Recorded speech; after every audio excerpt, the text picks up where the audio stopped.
Subcommittee. My name is Joe McGivern. I am the chairman. To my right, Peter Tallman. To my immediate left, Kevin Jordan, followed by Will Powell. Joined another member of committee, joined by Zoom, is Juan Anderson Burgos. We also have city councilors by Zoom, Jose Maldonado Velez, Cocaine Givner,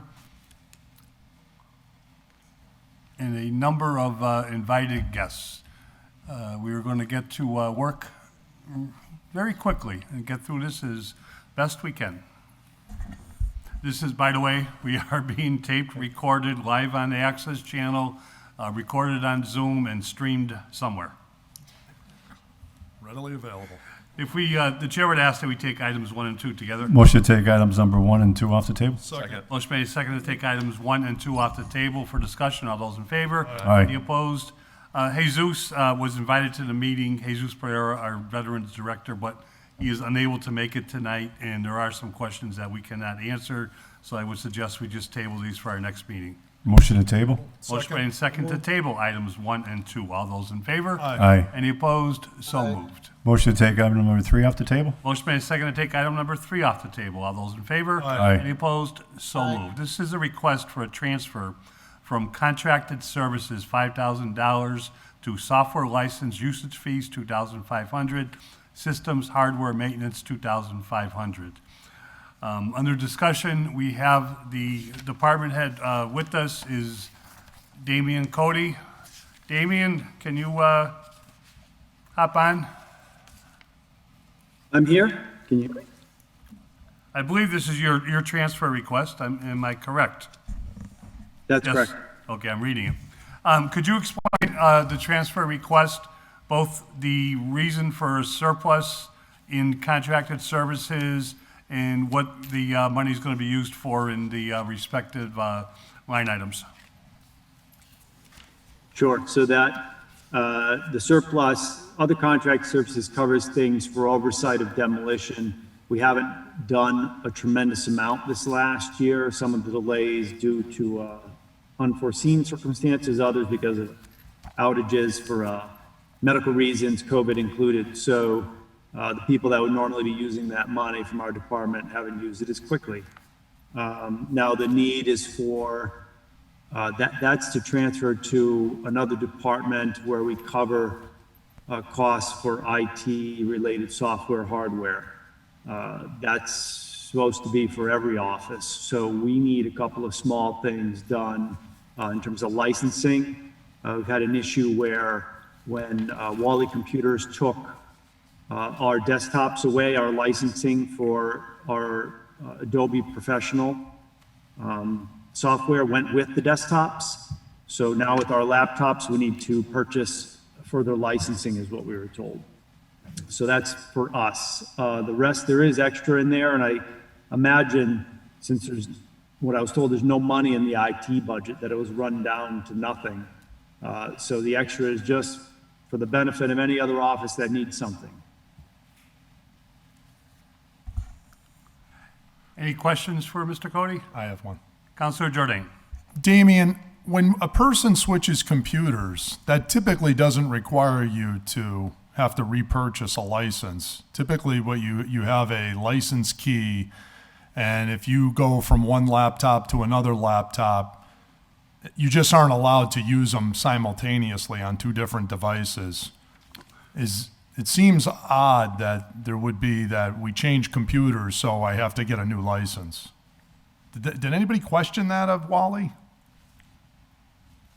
Because, for example, if that were true, every time a person buys another laptop, you could be potentially exposed to $3,000, $4,000, $5,000 worth of license fees on top of so you change a $1,000 laptop and now you're paying $5,000. I mean, I've switched If you're asking computers. me, Yeah. I mean, I can't agree with you more. I'd be happy to share the email chains with you. Okay.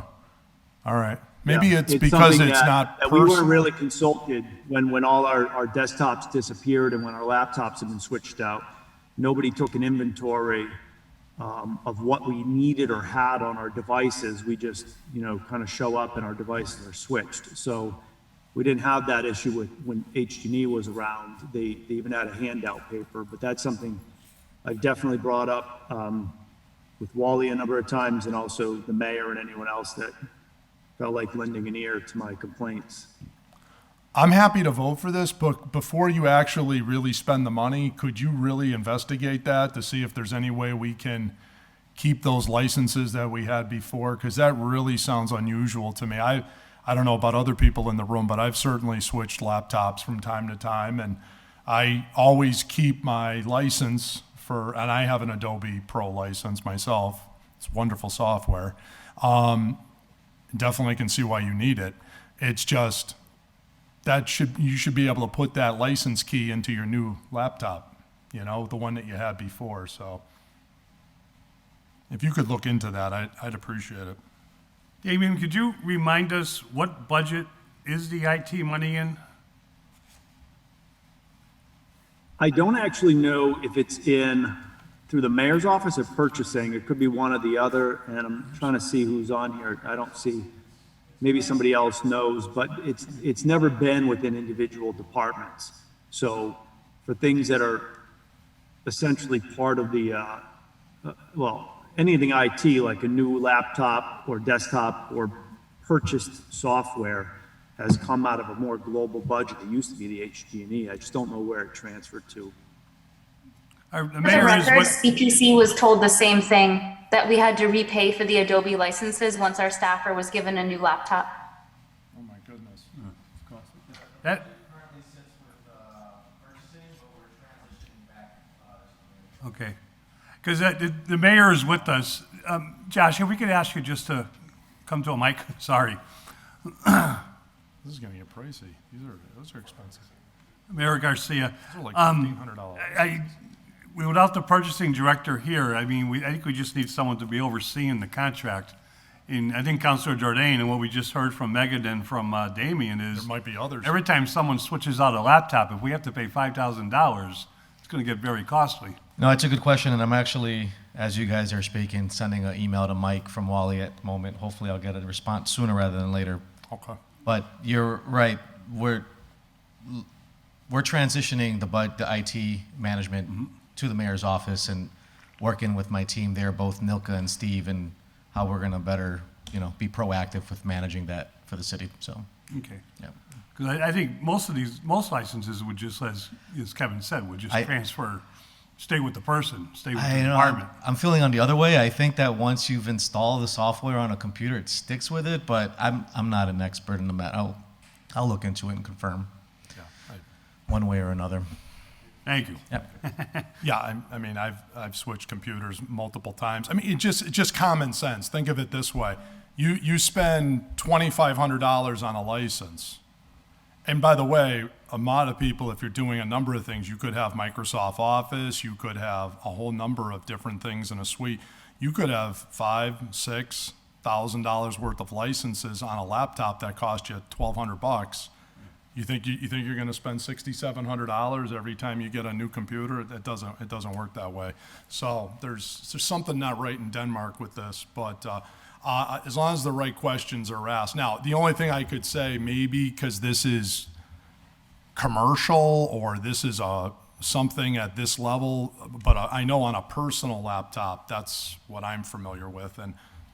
But anyways, well, if they'll look into it, I'd appreciate it. So, Okay, so it sounds like we're going to make a motion to pass. Yep. And maybe somebody from IT, the mayor's office, or purchasing could just give us a better explanation. And it shouldn't be going into it should be controlled out of one budget, the money too, but we can catch up to that. So, Joe, did Chair, you see my hand up? Councilor Anderson Burgos. Thank you, Mr. Chair. To Damian Cody through the chair. So when these licenses were purchased, was it purchased under Wally? Or was it purchased, at this point, did the city pay for those licenses? And who purchased it? Under who? Under Wally or under the city? That's what I want to know, because if the city did, then those licenses rightfully belong to us, not Wally or that computer. I know that for a fact. Sure. So these go back when H&E was taking care of our IT needs. So we put the request in. I remember doing so on their standard form and saying we need, at the time we had 3 licenses for the professional version, which is the paid version, on 3 different desktops. And since those have been phased out, when Wally came on board, they've been changing out for laptops across the city, I believe. So the licensing was on the desktops, never deregistered and installed on anything new. And so now that's what I've been told repeatedly, that they go with the machine, which I also can agree with others here, Councilor Jordan included, that I have a desktop myself that's 10 years old at home, and I've changed the license for myself a number of times. And strict to the point, we've actually had the license changed from desktop to desktop within our office as those have been changed out. So for whatever reason, that's their policy or their decision, and that's what happened. So now we're currently sharing one Adobe Pro license between multiple offices. It came to my attention because me and Bob Parent, who's on here, we have access to each other's signatures, among others. And I said, this is a problem, so we got to fix this, and that's why I'm here today. For clarity, the $5,000 is not for, we'll probably get 1 license for the building department. I'm sure it'll be a few $100s. The remaining license, the money is for the needs of anybody else in the city for whatever reason. It could be a different software altogether. Okay, thank you. Is there any further discussion? We also are joined by Councilor Israel Rivera. If there's no further discussion, the motion is to adopt. Damien, what we'll do is we'll adopt it, refer it to the council for next Tuesday. But we'll be looking for, some explanations from Wally or whoever oversees Wally in the coming up, just so we make sure that this is not just the beginning of a floodgate of unnecessary expenses. But we understand your need, and we appreciate you coming before us tonight. On the motion to adopt, all those in favor? Aye. Any opposed? So Aye. moved. Thanks, Damien. Motion to take item number 4 off the table? Second. Motion made second to take item number 4 off the table. All those in favor? Aye. Any opposed? So moved. Filed under my name, a request that the City Council give the Hoyoke Public Schools permission to file an MSBA statement of interest for an 80% reimbursement of a Dean School boiler replacement and new windows, doors at McMahon, Donahue, and possibly Lawrence. For discussion, we have with us Whitney Anderson from the Public Schools. Of course, Mayor Garcia is with us tonight. And we're going to ask Whitney to give us an explanation as to what we're looking for, Whitney, and of course, the time constraints you and I talked about the other day. Certainly. First of all, I'd like to apologize for the late file order. No one knows it's late files except me and you until you said that. Be that as it is, it's not my style. It caught me by surprise.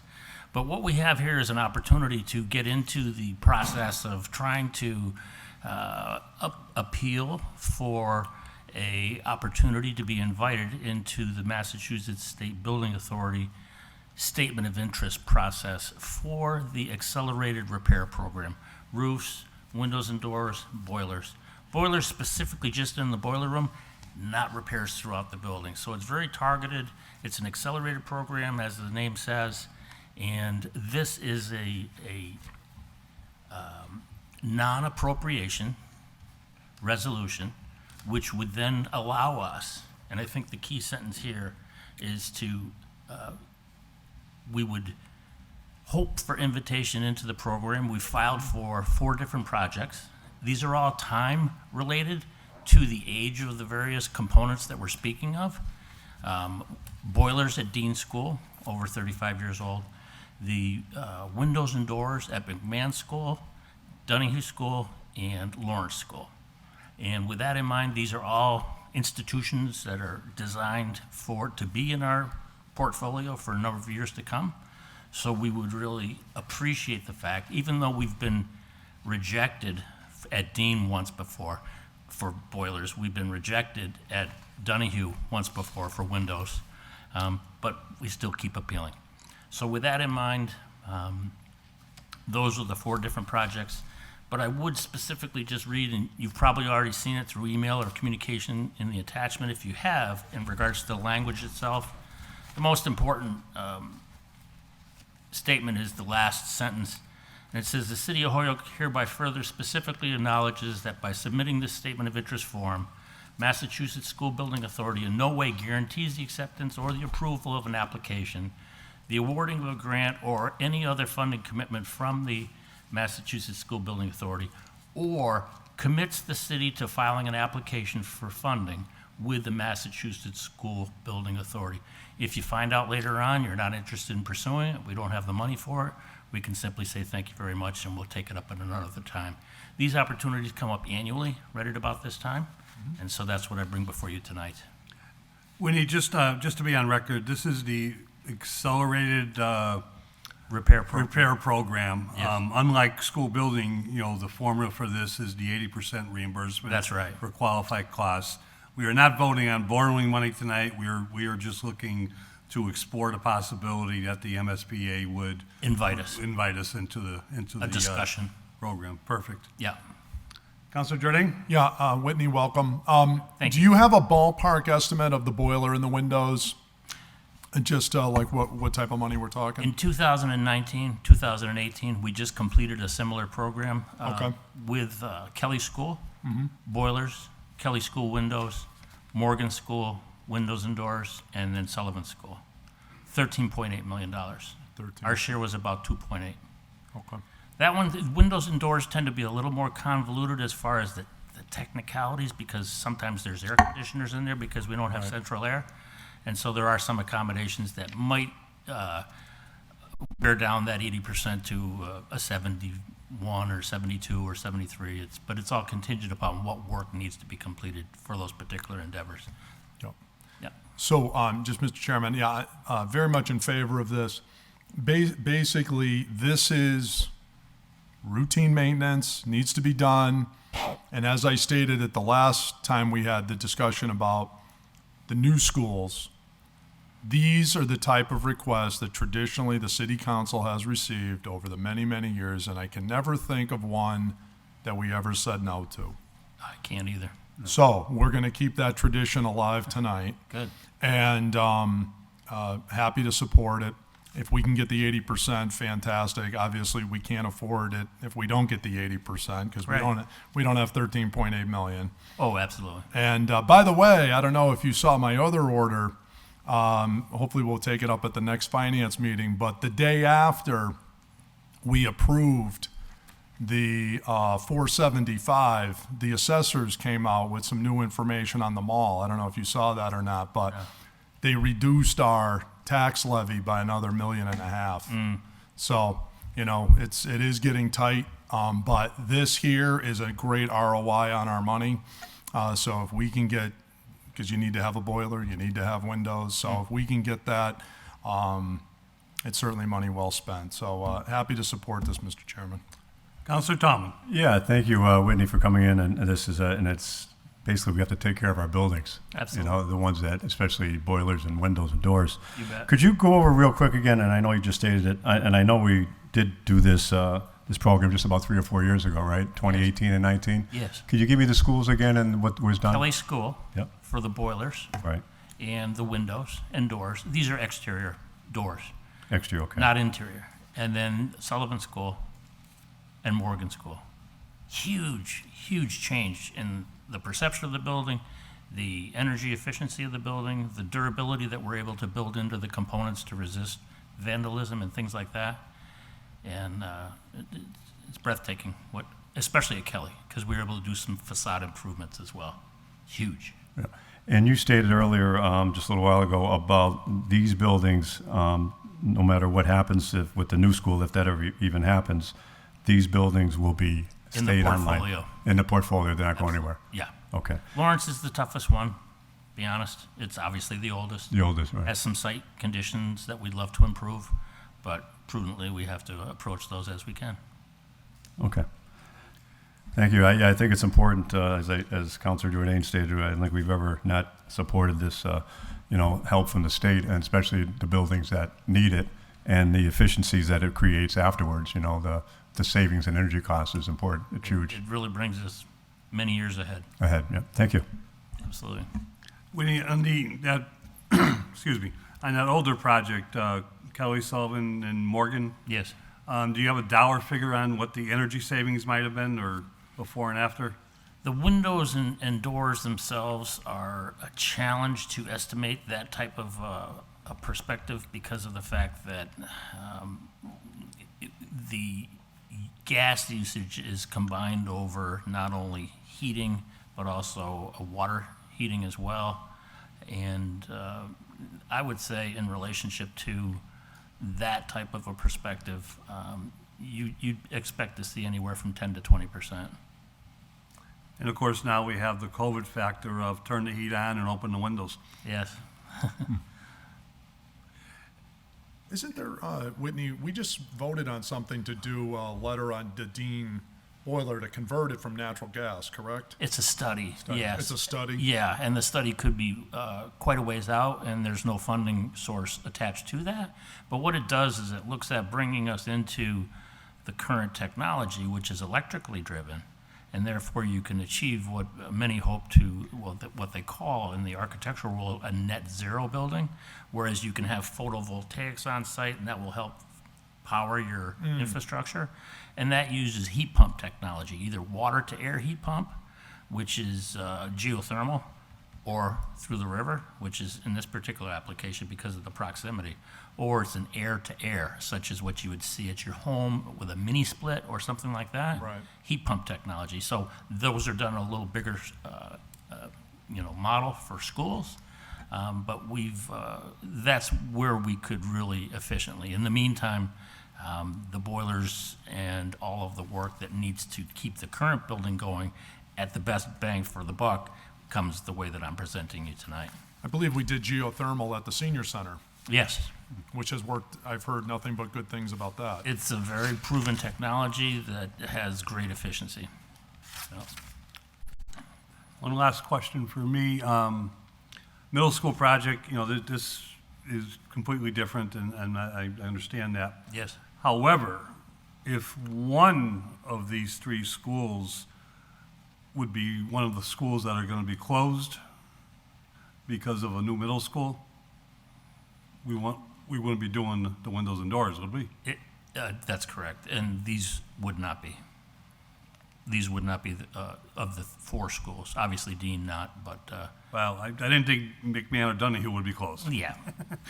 No, I don't wanna there's mention another any school, names but here. yeah, I've been affirmed by the superintendent today when he has. As he did tell us, there was at least two schools closing. Yeah, I mean, I think I can guess one of them, but right. I kind of thought I was guessing the other one until tonight. Any further discussion? Chair will entertain a motion. Motion to approve? I'll second And a that. second to approve. If there's no further discussion, all those in favor? Aye. Any opposed? So Aye. moved. Whitney, as always, thank you. Thank you, Whitney. Appreciate it. Thank you, Whitney. Even the last minute stuff goes smooth. Motion to take item number 5 off the table? Second. Motion made and seconded to take item number 5 off the table. It's a communication with an attachment from Amy Landrew, the administrator for CPA. The communication is regarding recommendations of fiscal '22 CPA projects. The attachment is the list of all projects with their associated costs. On the motion to take off the table, all those in favor? Aye. Aye. Any opposed? So moved. I know we have Megan McGrath with us, and Megan, is there anybody else with us? I can't tell with Zoom tonight. We got a lot of guests. Just you? That's all we Just need me. then, right? And Jenny Rivera represents us these days, or is it? No, she's with more than one. Oh, Jenny Rivera has Israel joined us on Rivera. Zoom. Israel Rivera represents us on CPA. Israel is Yes. with us. He's in the chambers. Megan, if you could, we have the attached list that Amy sent over, and this is the recommendation so far for fiscal '22. If you could go through each of them with us, we have a good summary, in front of us, and then we can just maybe go into questions and answers. And, Mr. Chairman, I believe we already approved item number 2, Glutech Woods, I Yes. should say. Yeah, we Correct. Three. Yes. So I believe that one's already all set. Correct. So the first project is a Lady Liberty statue at Veterans Park. The city council previously approved $60,000, but when the bids came back, as many things are currently, things came back higher than the city engineer expected. And so we are asking for the ability to increase that award on an existing project from 60,000 up to 75, so that we can meet those expanded needs. The second one is really, it's like almost a phase two. We initially gave $175,000 last year to purchase the 14.1 acres directly north of Scotts Tower. It preserves that view from development and also allowed that to potentially become a north access point into the Scotts Tower Anniversary Hill Park. So it can become an area for picnicking. It can become an area that is more easily trafficked, which conservation also hopes will make it more usable. I think the goal long-term is to see Scotts Tower revitalized. And if you have more foot traffic, then you have a monument that once revitalized can be maintained because there'll be more public presence there. So I think that's definitely part of the goal there. And so the $30,000 here in the phase two is to then develop an initial park design and to do any of the site planning work that needs to be done as a prerequisite for any of the construction work that has to be done in a phase three. The next piece, because the Glavtak Woods was passed, or Glutak, I keep mispronouncing that, is Wisteria-Hurst, exterior repainting and repairs. So $125,000 was the request so that we can support them with the repainting. They're also going for matching grants to Mass Historic this year so that they can also do repointing and other external repairs. But if they are not able to secure that funding, they can at least go ahead with the repointing at this point, or the repainting at this point. And then the last project is just moving forward with the stained glass project, kind of step by step. So $80,000 from the CPC to do another window or two out of storage to kind of move that project along. Megan, I can only speak for myself, but every one of these projects are incredible and very meaningful, I think, to not just to us that sit here, but to many people who live in the city. Especially, is it Lady Liberty or is it? Goddess of Victory. Goddess of Victory. I've been not corrected, but I've heard that more than once. Friendly suggestion. That is the official name, Goddess of Victory. Questions and answers. Councilor Jordan. Yeah, I just wanted to commend the CPA committee. This is really great work, Megan. These 5 projects are just fantastic, and I'm really thankful for your work on this and that of the committee to make these recommendations. These are really, really great improvements for the city. Thank you so much. Happy to support it. Councilor Dahlman?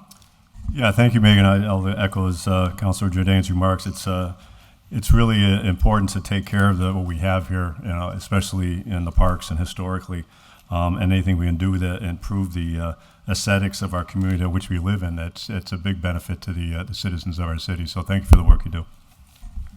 Will there be, I did actually have one question, Megan, when the Goddess of Victory statue is complete, will there be a rededication? I think that would be nice. Yeah. When that's. We're really hoping that they're going to do it up big. And in fact, we've been working with Louis Salazar, who's going to be working to create a series of videos to document some of the projects that we've done in CPA. And I'm hoping that we're going to be able to get some really great footage of the rededication, because I think that there's a lot of people in the city that don't know the work that CPA has done. And just, it's a really important piece that we're going to be able to rededicate that statue. Yeah, that's awesome. And they'll have to read the names of all the veterans. That's there. I know I have a copy, but I'm sure the veterans, I'm sure Jesus has a copy of the names from the statue, because those are all Holyoke veterans that died in the Civil War. So that would be great to commemorate them at that time. I was a U.S. History 1 teacher for 10 years, so it's near and dear to my heart. Oh, wonderful. Right. Excellent. Nice. Excellent. All right, so I'll make a motion to approve it, Mr. Chairman. A second. Motion is made and second to approve the proposed projects from the CPA with our grateful thanks to all the work that you do. If there's no further discussion, all those in favor? Aye. Opposed? Passes unanimously. This will go to the full city council next Tuesday. We are also now joined by Councilor Tessa Murphy-Ramboletti via Zoom. Thanks, Megan. Thank you, gentlemen. The next part of our agenda is going to come with some upfront discussion. Jeff, I'm just looking to see, is Aaron Vega here? He's actually on its way down. I think he was expecting with the other agenda items that it would have taken a little bit longer to get to. He just doesn't know how efficient this finance committee can be, you know? We need Aaron to start on all the cannabis money transfers, and we're not going to be voting on that many as it looks this evening. Perhaps we can, we've got both Bob and Amy here. Perhaps we can jump ahead to the snow, item number 14. Make a motion to suspend the rules to go to item number 14. A second that. Motion made second to suspend the rules to go out of order to item number 14. That there being hereby appropriated by transfer $50,600. Heavy motor equipment operator to CDL class differential, $600. Snow removal overtime, $50,000. Both on the motion to take off the table. All those in favor? Any opposed? And with us, Amy, our superintendent of the DPW, and Bob Parent are both here. Amy, did you want to just lead us through this? Yep, this one I can definitely take the lead on. So snow removal overtime, you know, every year it differs. We budgeted 120,000 this year, and certain storms took a little bit longer than others. So we're gonna need a transfer. We still have until the end of March with this line item, and this payroll we're going into had a couple expensive days in it. So we're requesting that transfer over.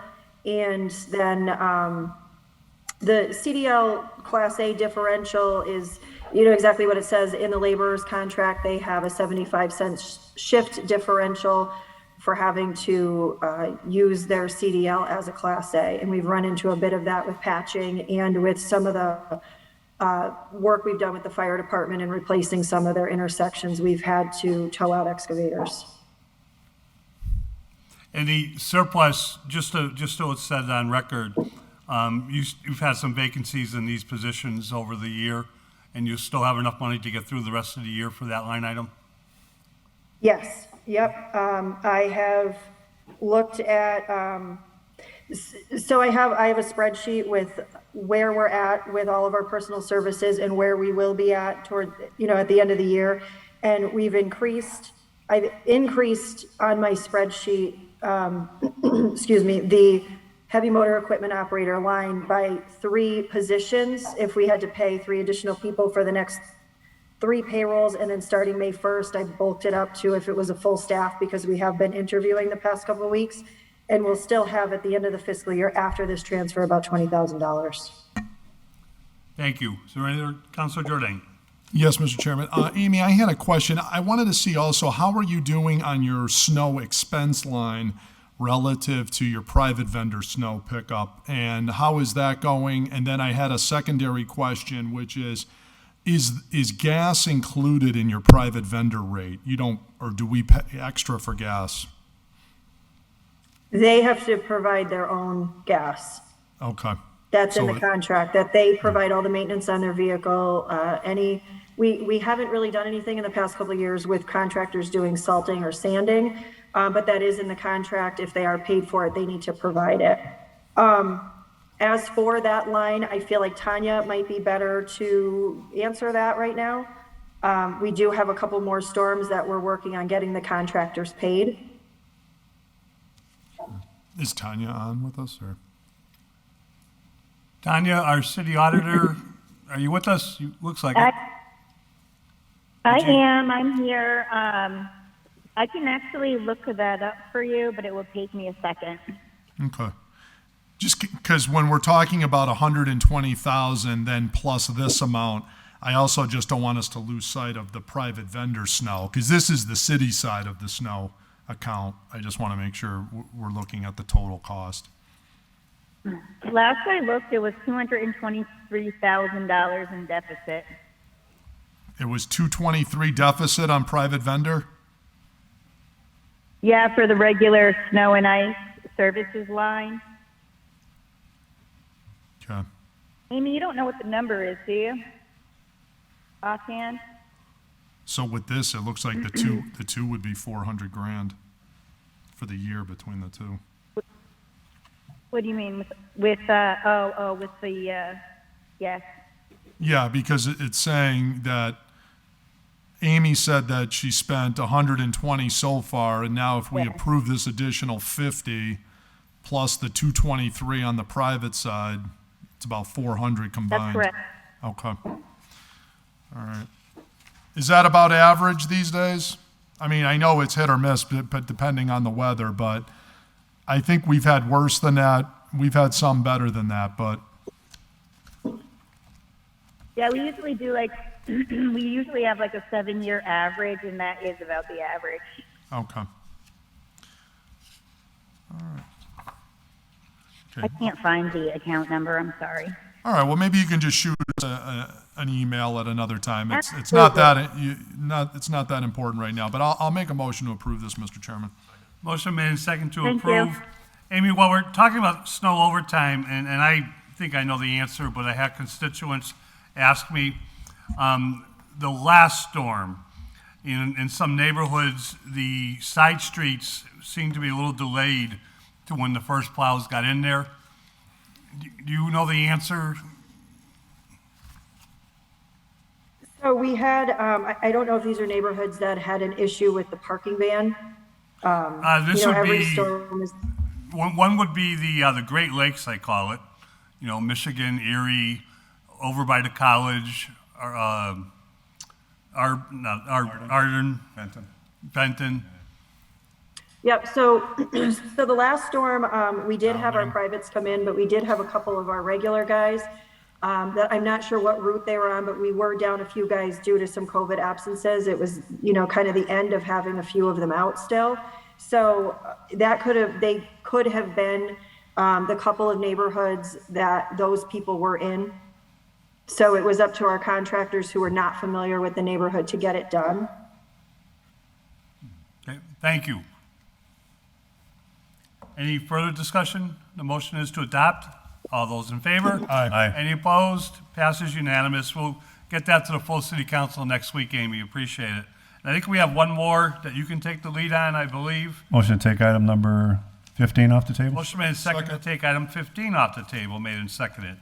This is a transfer of $5,000 from office manager to part-time clerk. All those in favor? Any Aye. opposed? So moved. Amy, if you want to walk us through this? So we have in our office 2 full-time clerks and a part-time clerk. She is been absolutely wonderful in my shift in position. With us not having an office manager and me playing both roles right now, she's just worked additional hours. Nothing to exceed a 35-hour work week, which is what the clerks usually work, but she's really only budgeted for 20 hours a week, and she's been coming in anywhere from 28 to 32. So that's why I want to move this from the office manager line to the part-time clerk, because that's really some of the work she's picking up is some of the things I would be doing as the office manager. And the status will remain part-time? Yes. Okay, as far as benefits goes and the way, the way that works? Yes, and she's still within part-time hours, so she's not receiving overtime. It's just additional hours that she's working. Any questions, any discussion? No. Make a motion to be adopted. Motion made and seconded Second. to adopt. If there is no further discussion, all those in favor? Aye. Any opposed? Aye. So moved. Passes unanimous, 5-0. That too will go to the city council next Tuesday, Amy. Thank you. I have to apologize to Amy now that we're waiting for our next speaker here, because at the last finance committee meeting, I promised her after going last for her first 2 meetings, she would go first. And then I saw all these cannabis things. I know it's Bob Parent's name over a lot of the projects, and we need Aaron Vega, who has joined us.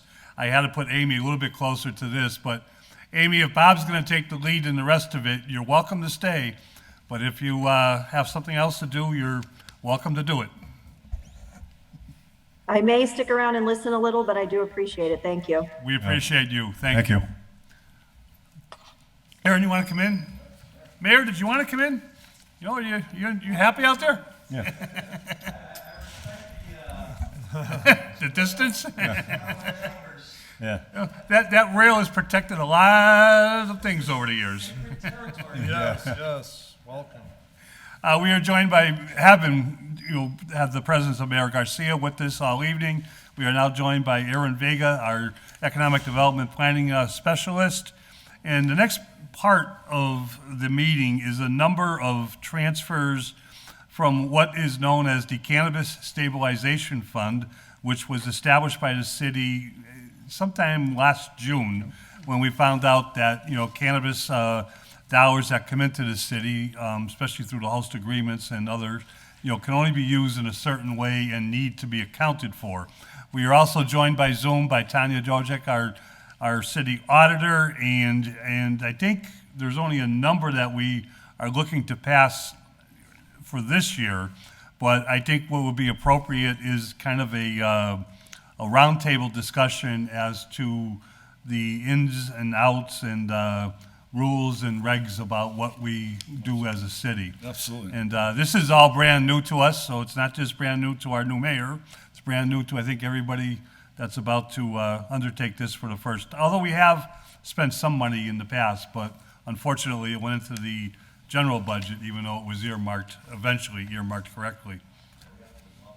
We can bring that up later. We'll get to that. Let's keep that in the back burner until we get through the big stuff here.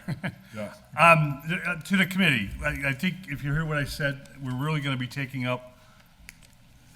We can do them. We're going to do them individually, but Okay. for discussion purposes, if we take up all the items with cannabis, which is the rest of the agenda. It's items 6 through 13, and then Take them item all off the 18. table. Yeah, Okay, all just to right. make it official. All right, Mr. Chairman, I'll make a motion to take up all of the cannabis-related items off the agenda for And that's discussion. six through item 18 minus 14 and 15, which we just did.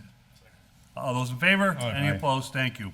Aaron, would you like to take the lead on this? I think Sure, that. I'd be happy to. Happy to. So, good evening. I might have to grab one of those waters. I have a feeling I'll be Oh, yeah, talking about help yourself, no charge. Thank you. Good to see you all, and happy to be having this conversation as we move this process along with this industry. So I thought I'd give a little overview, then do some quick bookkeeping for us to move what we can look at tonight, and then talk about what I think we can maybe do. I think we also may have John Dijek on the Zoom too.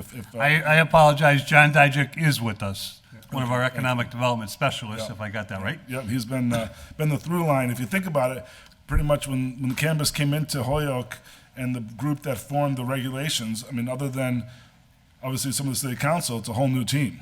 I mean, new team, and so John's kind of been the through line and was only involved to a certain degree when it actually got started. So, And just so everybody knows, we also have one of our city solicitors, Mike Bissonette. oh yeah, Mike, yeah, exactly. Mike's been on this topic since he started for sure. So, cannabis industry comes in to the city of Holyoke, legalized by the people through vote, legislature tools around with the laws, and here we have a new industry on the rise, growing here in Holyoke and other communities.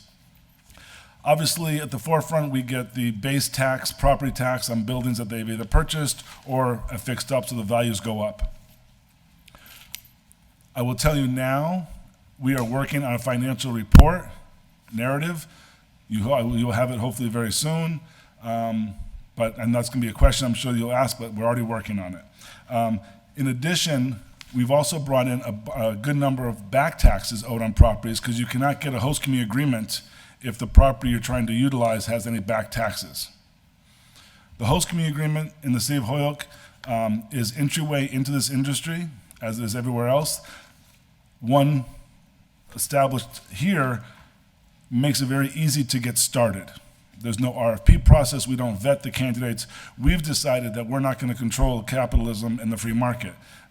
People get this entryway to start the process. They've got to get through the whole state regulations and the whole funding mechanism. So it was decided that we would open it up and let the free market and whatnot take its course.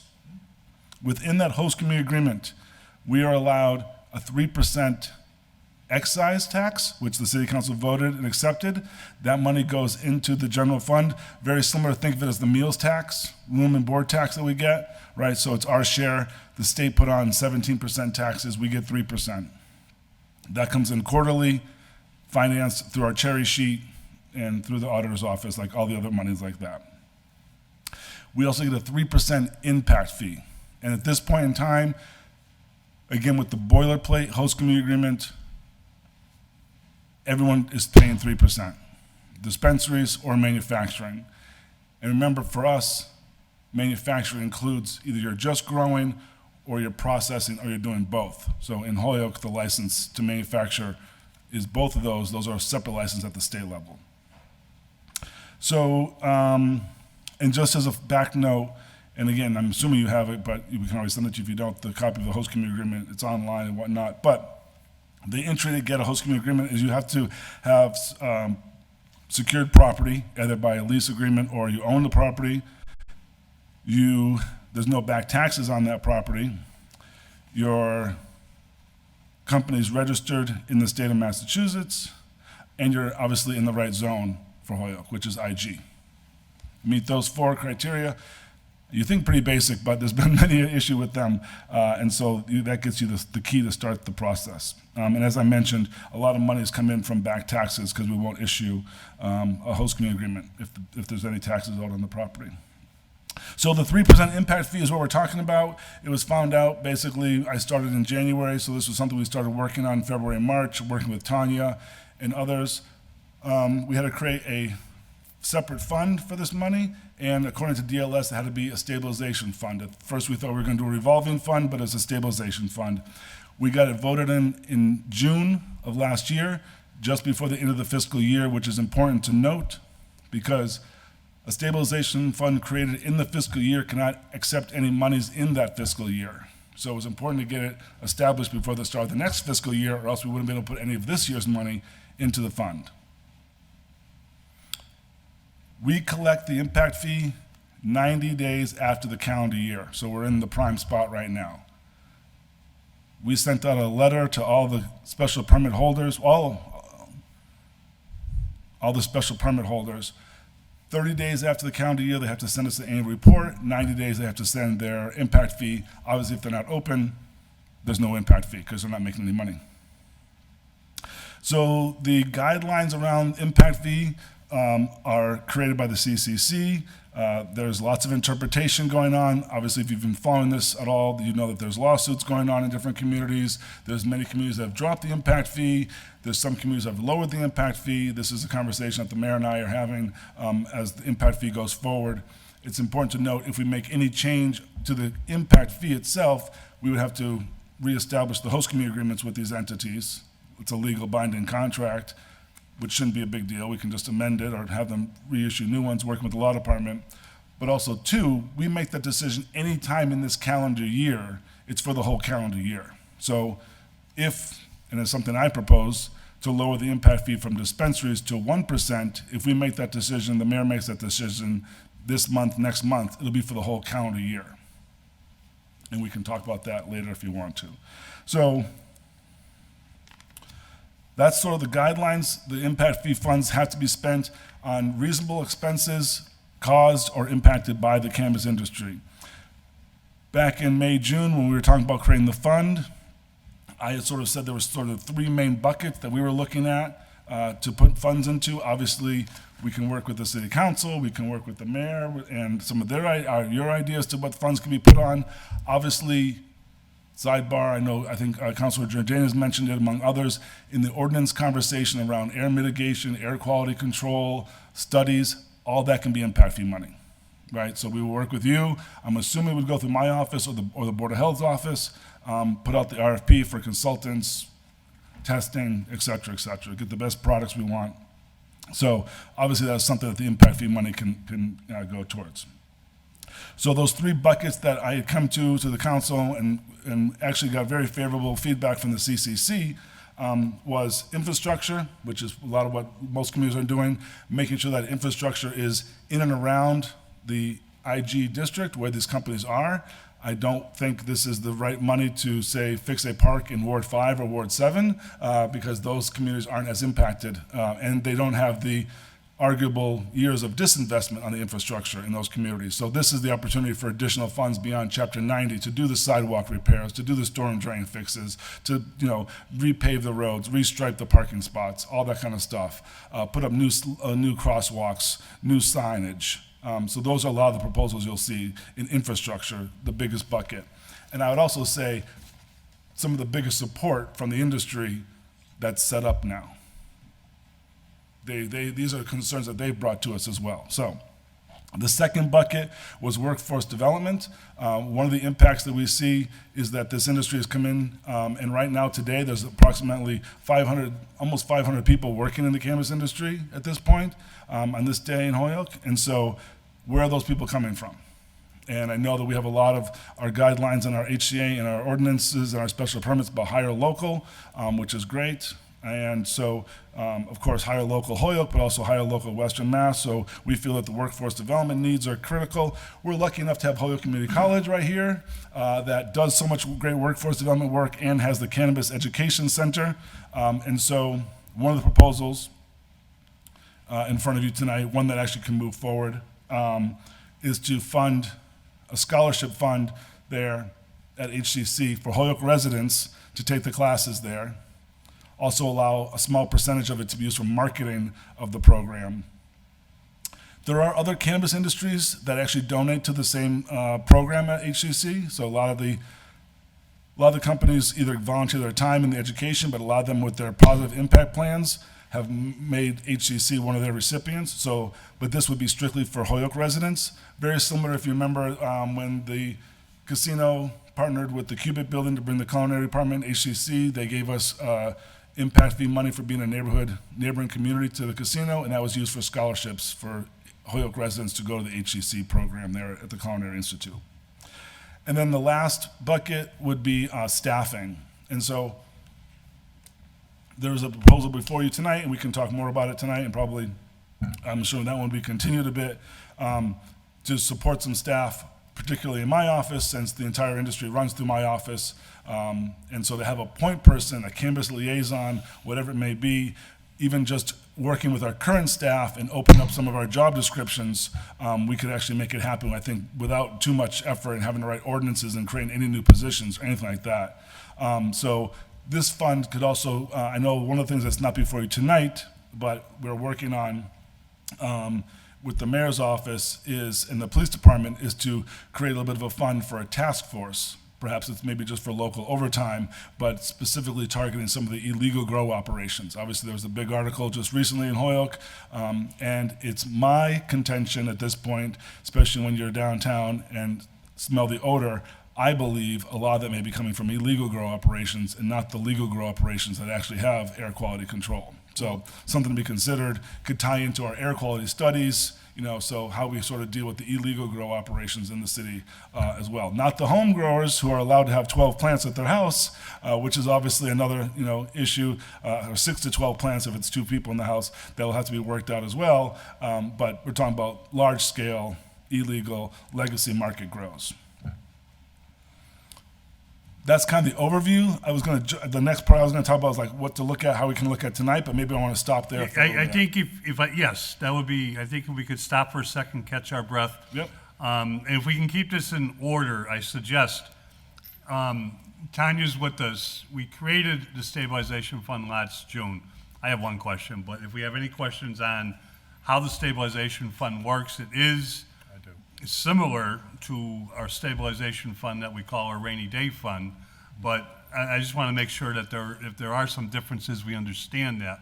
So Tanya, if you could, we created the stabilization fund. Now the rainy day fund, any new monies that go in there have to be appropriated by the city council. Does the city council have to appropriate the monies that come in from the impact fee, or do they go into the stabilization fund automatically? And do we know how much money is in there, and who controls that, the treasurer or the auditor? So the cannabis impact fee works just the same as the regular stabilization fund.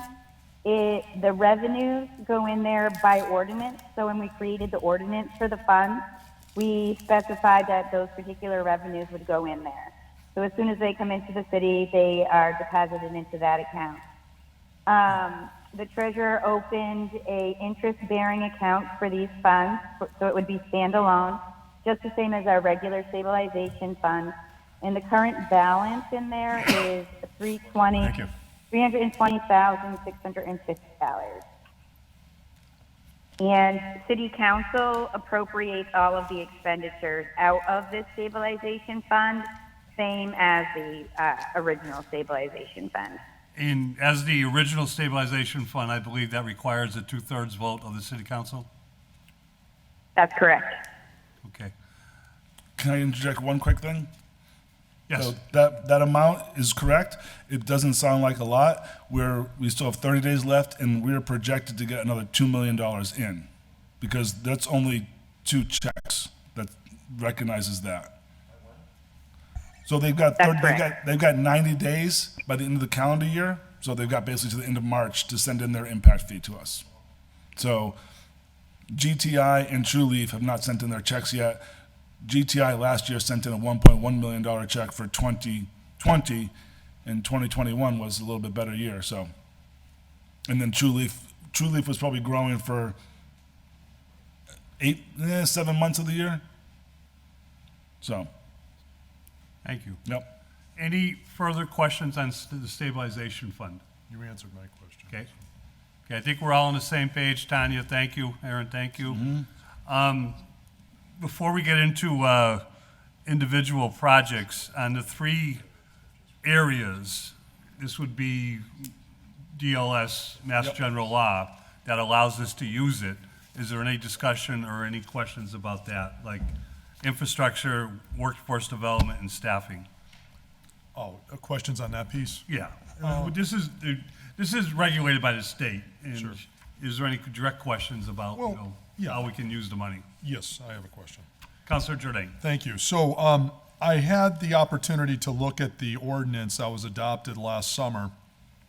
And is this the same, like what it says, purposes and expenditures? Does this come from the state language? It's a mirror of the state language. Mirror of It the has to state be- language. And those 3 buckets are what we started with. You just have to make the case that it's related, directly related to the cannabis industry. Okay. That's where the tension lies. Okay. And is there anybody else in the state that does a scholarship program? We mirrored it. I think it was it Brockton, or there was another one that we mirrored, or does it? They were actually just doing, I think, another local workforce training fund. So we'd also thought about maybe down the road, the E-for-alls or the chambers and stuff like that. But we're waiting for some guidelines on that. I can double check where I know there was another example of scholarships. I'll double check that one. Yeah. All right. So that's just on the structure of it, but I mean, I have questions about the different proposals. I don't know if you want to get into that now, Mr. Wait, no, if we Chairman. can just, But I'll, if we can just finish the general stuff first. Yep. Councilor Paula? Yeah, thank you, Mr. Chairman. So just to understand, so the money, because when I look at this, I think infrastructure is probably the most important one. To be able to figure out what we're gonna, let's see, infrastructure, staffing, workforce development. I guess my question is, how do we decide what we can use the money for as far as infrastructure? So I know you said it has to be argued that cannabis is related in some sort of way, so I can't just go down and say, oh, well, I have Springdale Park, right? Right. Like, what's the connection? Like, how do we, So for Springdale Park, I would say, just as an example. yeah, as an example. So I think we're building the process now, right? So I think that these are proposals that have come to us from working with the city engineer I have one more process question. and working with the industry and where they're located. And then just sort of looking at some of the deferred maintenance in that general area. To your point, the city council can make recommendations, and then we could debate them around as well. The mayor can, so to your point, as an example, Springdale Park, I would think more of the safety features around crosswalks and traffic signals could be related, because the amount of traffic coming in off 391 and from West Springfield on Route 5 has increased over the years because more people are working in downtown, more traffic's coming in to visit the dispensaries. So make that comparison, that traffic's the key impact. I mean, we've made a lot of these companies do traffic studies, right, for the special permit review. So traffic and where are they parking? So that could be another one. So if you want to beautify the parking and stripe out the parking along Springdale Park or areas where there's industry, so how can we relate it to the impact that they're having? Yeah, thanks. That was my question, is how does that relate to, and how do you guys relate it? Yeah. That makes sense. Thank you. Just to keep on this theme, and then I'll go to Councilor Jordan. Councilor Israel Rivera has a item coming up on the agenda, which I think is related to this, and talking about how to prioritize. And we actually, as a city council, might have been a while ago, adopted, similar language as to the impact of, being closer towards where the manufacturing, especially of cannabis is. And eventually dispensaries, are gonna have, I think, even a bigger impact on some, neighborhoods and roads and stuff. And I agree with that. I have no problem with that whatsoever. I think we adopted it unanimous. However, I would just make caution that we don't exclude anything in the city, because when you look at the cost of services, the cost of infrastructure, everybody pays for everything. We're in this together, and eventually, if there's an infrastructure that might be a little bit out of the priority zone, it doesn't mean it has to be excluded, but as long as we got the priority stuff done, we should be able to do anything, that this money would be eligible for. And that's just my thoughts, But Councilor Rivera? Thank you, Mr. Chair. I think the questions were around the three buckets right now. Yeah. So the three that have been presented so far, those are awesome, especially with regards to staffing to help mitigate any new influx of information and things that come through due to cannabis. That makes sense. The workforce development piece makes sense too. I'm wondering if educational programming kind of falls under that same pot, or is that a separate pot for itself? Because of it being so close in proximity to our some of our schools, there should be some form of educational programming around marijuana and educational stuff with that in general, and trying to help, I guess, change the narrative within the communities around what the impacts have been for marijuana. So for me, my understanding of community impact for the people that are actually living in the community is that how it impacts them having these industries within their community, right? Sidewalks and streets would be cool, but there's a lot more stuff going on in these neighborhoods, and a lot of it now can be contributed to the marijuana industry too as well. So it's there's, I guess, I don't know, for me, it's better understanding what community impact we're looking at, or what is the true definition of community impact that these industries are having on our community. I understand traffic and all the other stuff, but at the same time, there are kids that walk by these companies and they smell it and they know it. So it's what are we doing to help educate the community on the situation in general? Couldn't agree more, and I would say two quick comments on that. The mayor has actually also suggested sort of revamping the sort of Holyoke Dare program, or updated up to 2022, whatever that looks like. Education in schools and the conversation, I think, is a great idea. And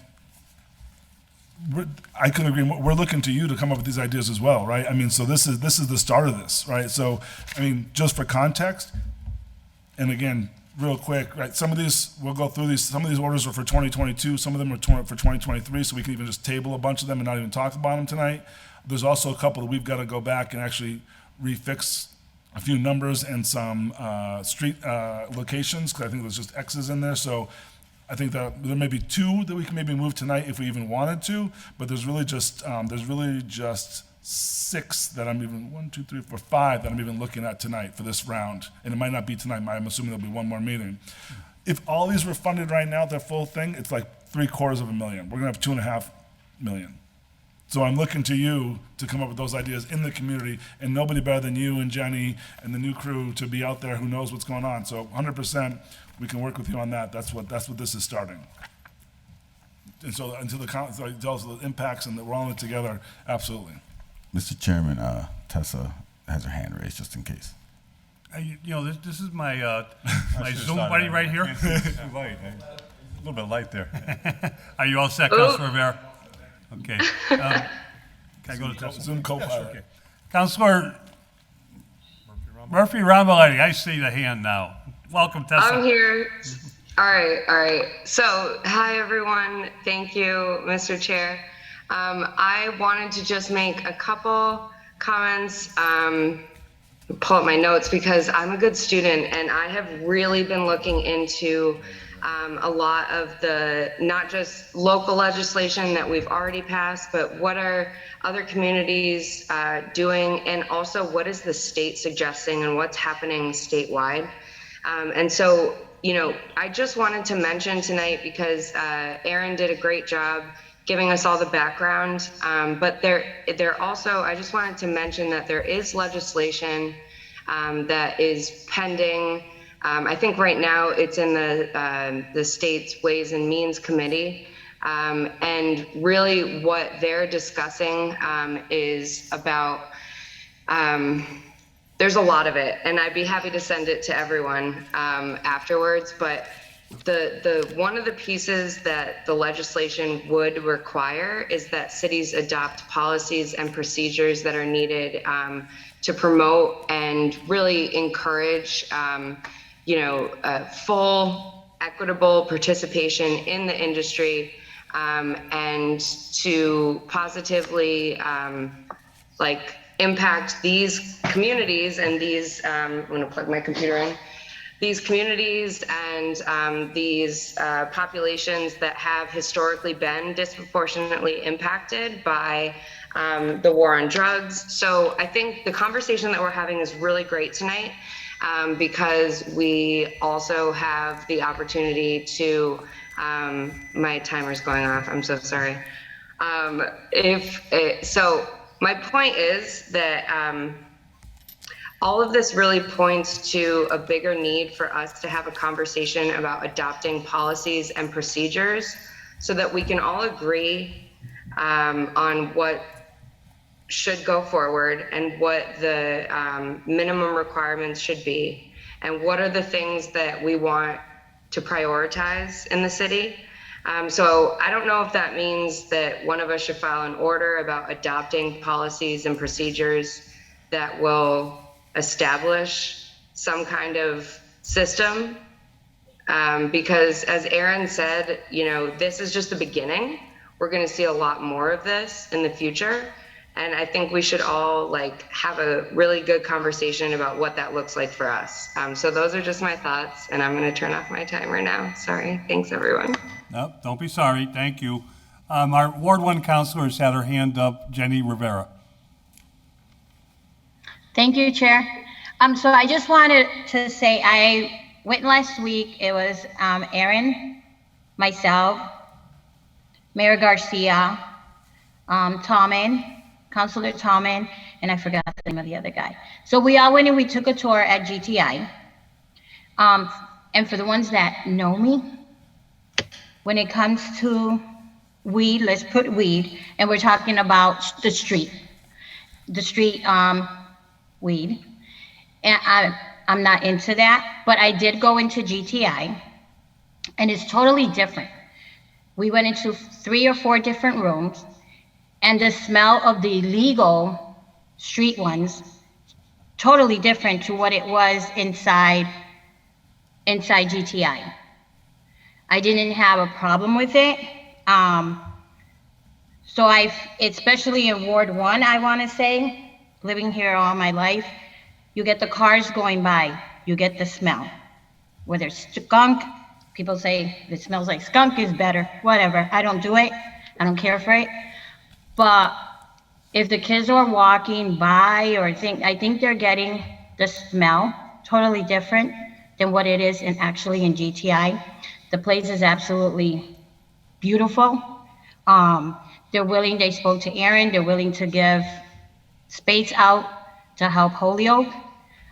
So if we could work, like Aaron wants to work on the buffer and the smell, I did not smell as bad as somebody driving by my house and the smell coming out of the car, or even yet, some parents dropping off their kids in school smell really bad. So at GTI, I didn't get that smell. There was some smell, each room smelled different, but nothing like the street, where you smell it in the street, whether it's Main Street, whether, like I said, here in the flats, I've lived here on my flat, so you could get the smell of it. But I thank Aaron because I did go in there and it was a good experience. It was very interesting what we learned. So Aaron, I thank you for that. Thank you, Counselor. Counselor Jordan. Yeah, thank you. So, in the spirit of those that also, in terms of monies that's used relative to this, there's some that would suggest, on balance, it's better not to use marijuana than to use marijuana. Some people think that, believe it. I am in that class of individual. I am old-fashioned in that regard. I think it's better not to use drugs than to use drugs. But for those that think that is better, and there is some that argue you shouldn't smoke anything, whether it's tobacco is not good for you, smoking weed isn't good for you. Is there any money that we're proposing? One thing I didn't hear in the bucket of three is there any money for people that might have problems? For example, I was told in prior hearings, it's impossible to get addicted to marijuana use. Some people argue that. Now, it's interesting, my son happens to go to Yale University, and if you ride by the school, there's a giant billboard put out by the Yale School of Medicine, which is a pretty prestigious school of medicine. And it says, if you're addicted to marijuana, please call us, right? So perhaps Yale thinks that you can get addicted to marijuana. So the question is it possible that we should be having some money allocated for people, not that necessarily teaches abstention, which I'm all in favor of, but and I understand people have their free choice, and I get the whole libertarian thing, I'm with that, okay? On the other hand, if there are people that do have problems with marijuana, shouldn't a certain portion, just like the gambling money goes to gambling addicts, right? That you have a hotline, if you're not able to maintain your job, or you're overusing, or you're smoking weed all day, or whatnot, or you find yourself still purchasing it illegally. I'm told that some people still say, well, you've decriminalized it, right? So why should I go buy your pricey weed with all these taxes and all this crap when I can go down to Joe the marijuana guy for probably 20% of the cost and get all the weed I want, and really nothing's going to happen to me, right, if I do. So, why play in this game at all? So, like, what do we have for resources that are going to be put aside of these monies for problem users to actually encourage kids that you might not really want to smoke anything, tobacco, marijuana, whatever, and also, you should follow the law, right? You shouldn't, if you're going to use this, theoretically, you're supposed to buy it legally versus illegally. I mean, what's your thoughts on that? So I think just two things. So I think one, as I mentioned, the mayor already wants to try to do some education program in the schools that would be, again, giving all the facts on other drug use and, alternatives and, and also the legalities of it. It's supposed to be over 21, just like alcohol. Exactly. So yeah. that's right. So that, and I think to your second point, I would look to, whether it's working with the Board of Health, in my office to a degree, I think, or putting out, again, you can put an RFP to the CHDs, all those groups of the world, and say, what programs do you have, and can we beef those up in Holyoke?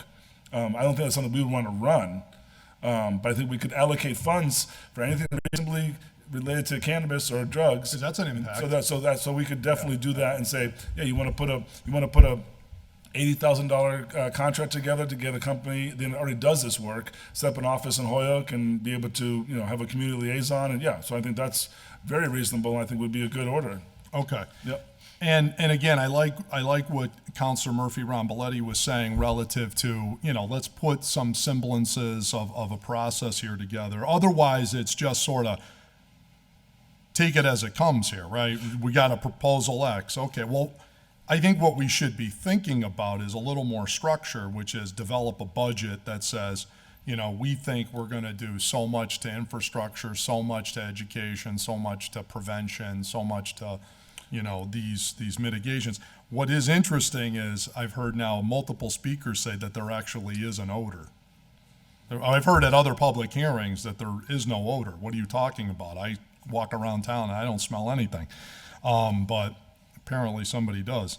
So I agree. Maybe, what does that equipment cost to measure these things?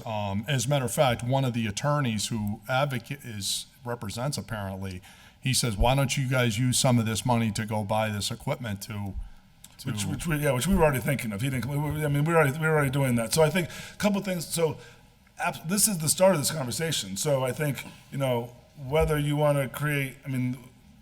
The internal things I think coming through my office, working with city staff, city engineer Tanya, makes some sense. These other things, absolutely, get us together and have a conversation about how we want to do it.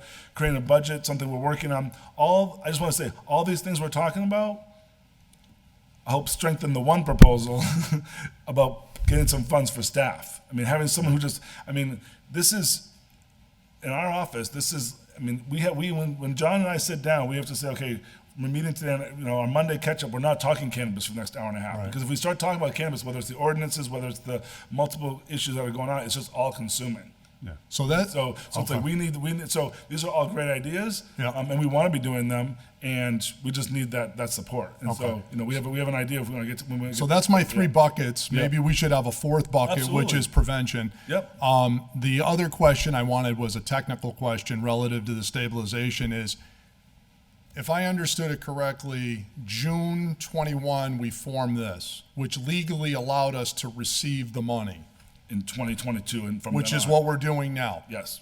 You stated that you had received monies previously. Yes. How did you do that because there was no stabilization fund? And what did you get in the past? I didn't receive them. Well, the city. Right, the city received them. So how did that work? Well, the city received them, and then so I will paraphrase and then let Tanya get ready. My understanding is that when revenue comes into the city at the end of the fiscal year, if it's not allocated, it gets worked into the general funds. So 50,000 in 2019 came in. Okay, let me write this down. Yep, and we can send you this. 50,000 and came in. We're monitoring. And when you say a year, are you referring to fiscal year or calendar year? Calendar. So it came in. That must then came in sometime of January, February of 20. Okay. So calendar year 2020. 394,000 came in. Okay. And then 2021,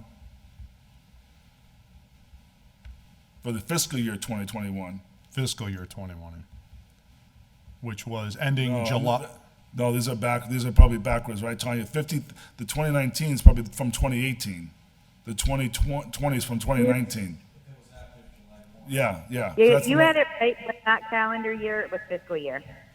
2019 fiscal year, 50,000, 2020, 394,725. Yep.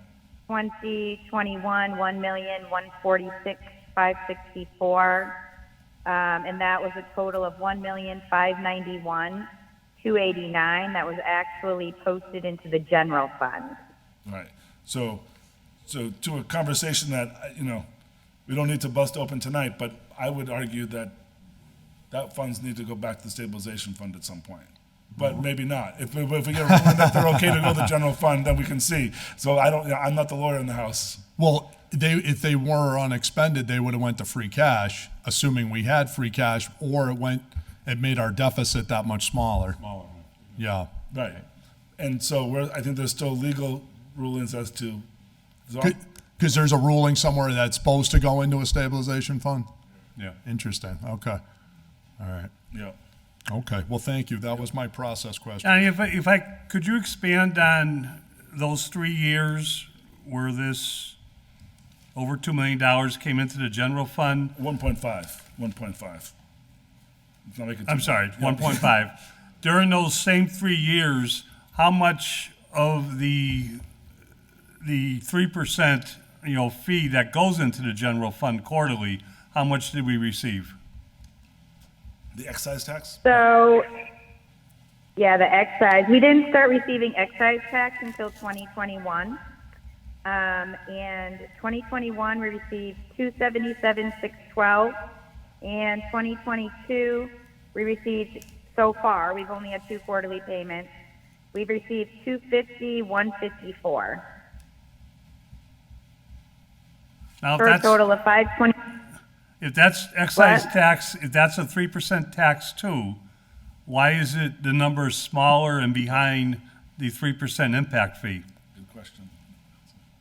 So the local sales tax is only based on retail sales. So that's significantly lower than like your HDI. They have the larger sales. Manufacturer. Marijuana. Right. So again, think of it That's as what. think of it as like your room and board. They only- It's the fee that comes from someone buying something. So the excise is on the dispensaries, not on the grow facilities. But when GTI and Trulieve sells cannabis from their facility wholesale, we get 3% of that on impact. That's why GTI gives us $1 million. Gives us $1 million check of its own, and that's 3% of their sales. Can you spell that all out in an email to us? Like Sure. all those calculations and how it's determined? That's very important for the counselors to understand. So it's the math. It's in that. The definitions working and on the it math. too. Yeah. We're working on it too. Because I really want to understand that. We have a monthly core cannabis group meeting that meets with law department, treasurer, auditor, trying to figure all this out and trying to get this financial report done. We've got a great example. John's been doing his research, and we've got a great example of Lowell's financial report. And so we're kind of mirroring that. But we're trying to, again, the mayor has helped kind of push the departments to work together on this. One thing that's not in that Lowell report that I think is of interest is what we brought up in the beginning of, the back taxes that have come in because of this industry wanting to get host community agreements, right? So that's. Can you put a finger indirectly. on that number? We're trying. Okay. Yeah. That's not my department, but yeah. That's why we got the mayor asking. I think that number, would come through the tax collector / treasurer, depending on where it was in terms of. They're in catch-up mode like a lot of departments, so. Understood. Yeah. So we will get that number. Yeah, we will get that number. Mr. Chairman, we passed an order at a prior meeting asking for the breakdown on all of this. So I don't know if you guys are putting something together on all these numbers. Yep, we got that. Yeah. So we'll have the GTI, XYZ, a column for each. Yep. Yeah, because that'll be important for us to know. Us too. Before I lose my train of thought, Aaron, on the, I understand a lot more about staffing and what you're proposing, the liaison, especially in your office, and very much in leaning forwards to that. It would be helpful, if you haven't, if you could put a job description together, and maybe if you're agree to some of the things you heard this evening, like the prevention component and what the person will be doing in your office. So let me do this quick paperwork. So, of the orders before you tonight, and again, I think that so items number 6 and 18. Items number 6 and number 18.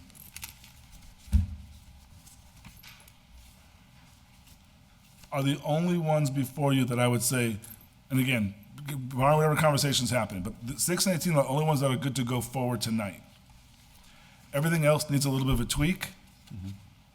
I understand you can't do that, committee, so I think there's a motion to send them back to the auditor for revisions, and then they can come back. I don't think they need to be refiled at the full city council meeting, but I want to check that process. So 6 and 18, if they don't pass tonight, I'd ask that you table them. But the other orders, I wonder, is there a mechanism of just saying, sorry, also 13 doesn't need to go back. Okay. 13 is the HCC one, so that's a different conversation perhaps, but that one doesn't need to go back. But is there a process for them to go back to the auditor and we just tweak the language and get it back to you, or do they have to be refiled? A little bit of both. Okay. We cannot amend anything that is an appropriation or a transfer of an appropriation, even a stabilization transfer ourselves. The mayor has signed off on everything. These are the mayor's initiating in front of us. Yep. We then get to vote on them, and then the mayor can actually veto them if he wants, even though Right. we signed off on them and let us vote on them.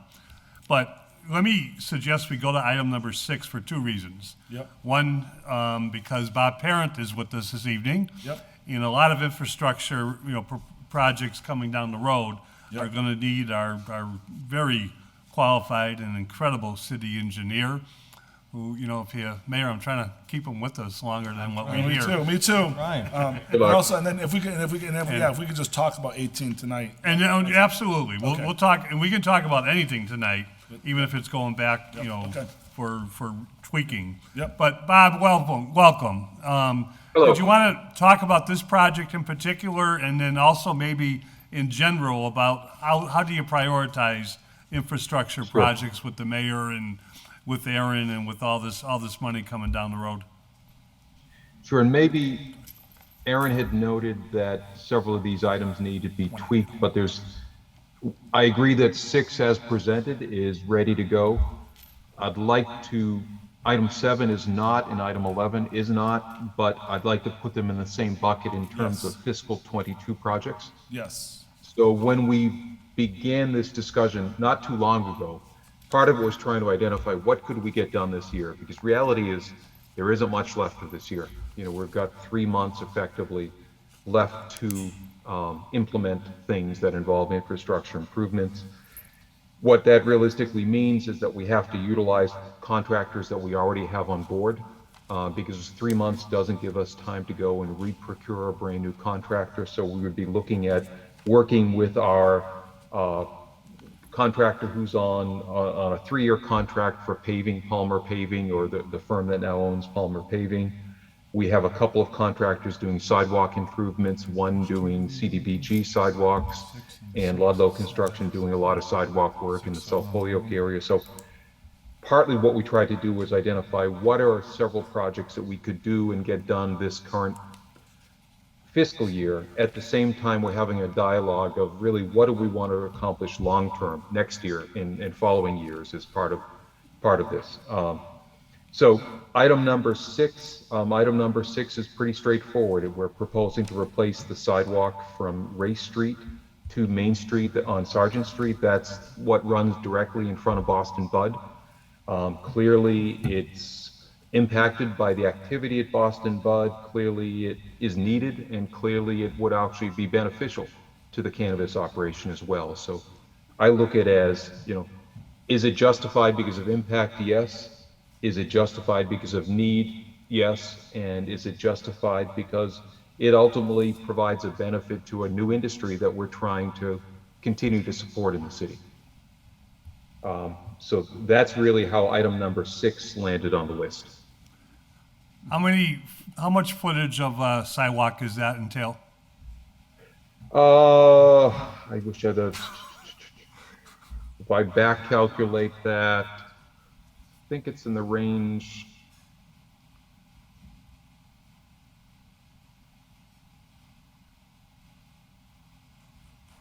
Yeah, about 400 feet of sidewalk. Sidewalk on average is running about $75 per foot, sometimes a little bit more, sometimes a little bit less. So it'd be about 400 feet of sidewalk.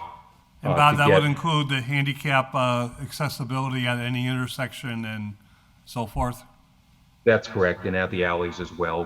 We typically put in a thickened concrete ramp at the alleys, so that would include that work as well. Can I ask a question when it's time? Okay. On this item, Councilor Jordan? Yeah, Bob, is this one of the marijuana businesses at item 6? Number 73 Sargent is, yes, Boston Bud is one of the facilities, is a facility located there. Okay. Yes. So, and this sidewalk is in real disrepair? That's correct. Okay. I guess now I'm in favor of it, and I'm supportive, but I just want to be careful that we don't send the message that I write you a check, so you come and take care of me in front of my sidewalk. No more than when I write my property tax, I can say, well, can you repave the top Raymond Avenue, with my 10 grand that I send down to the city?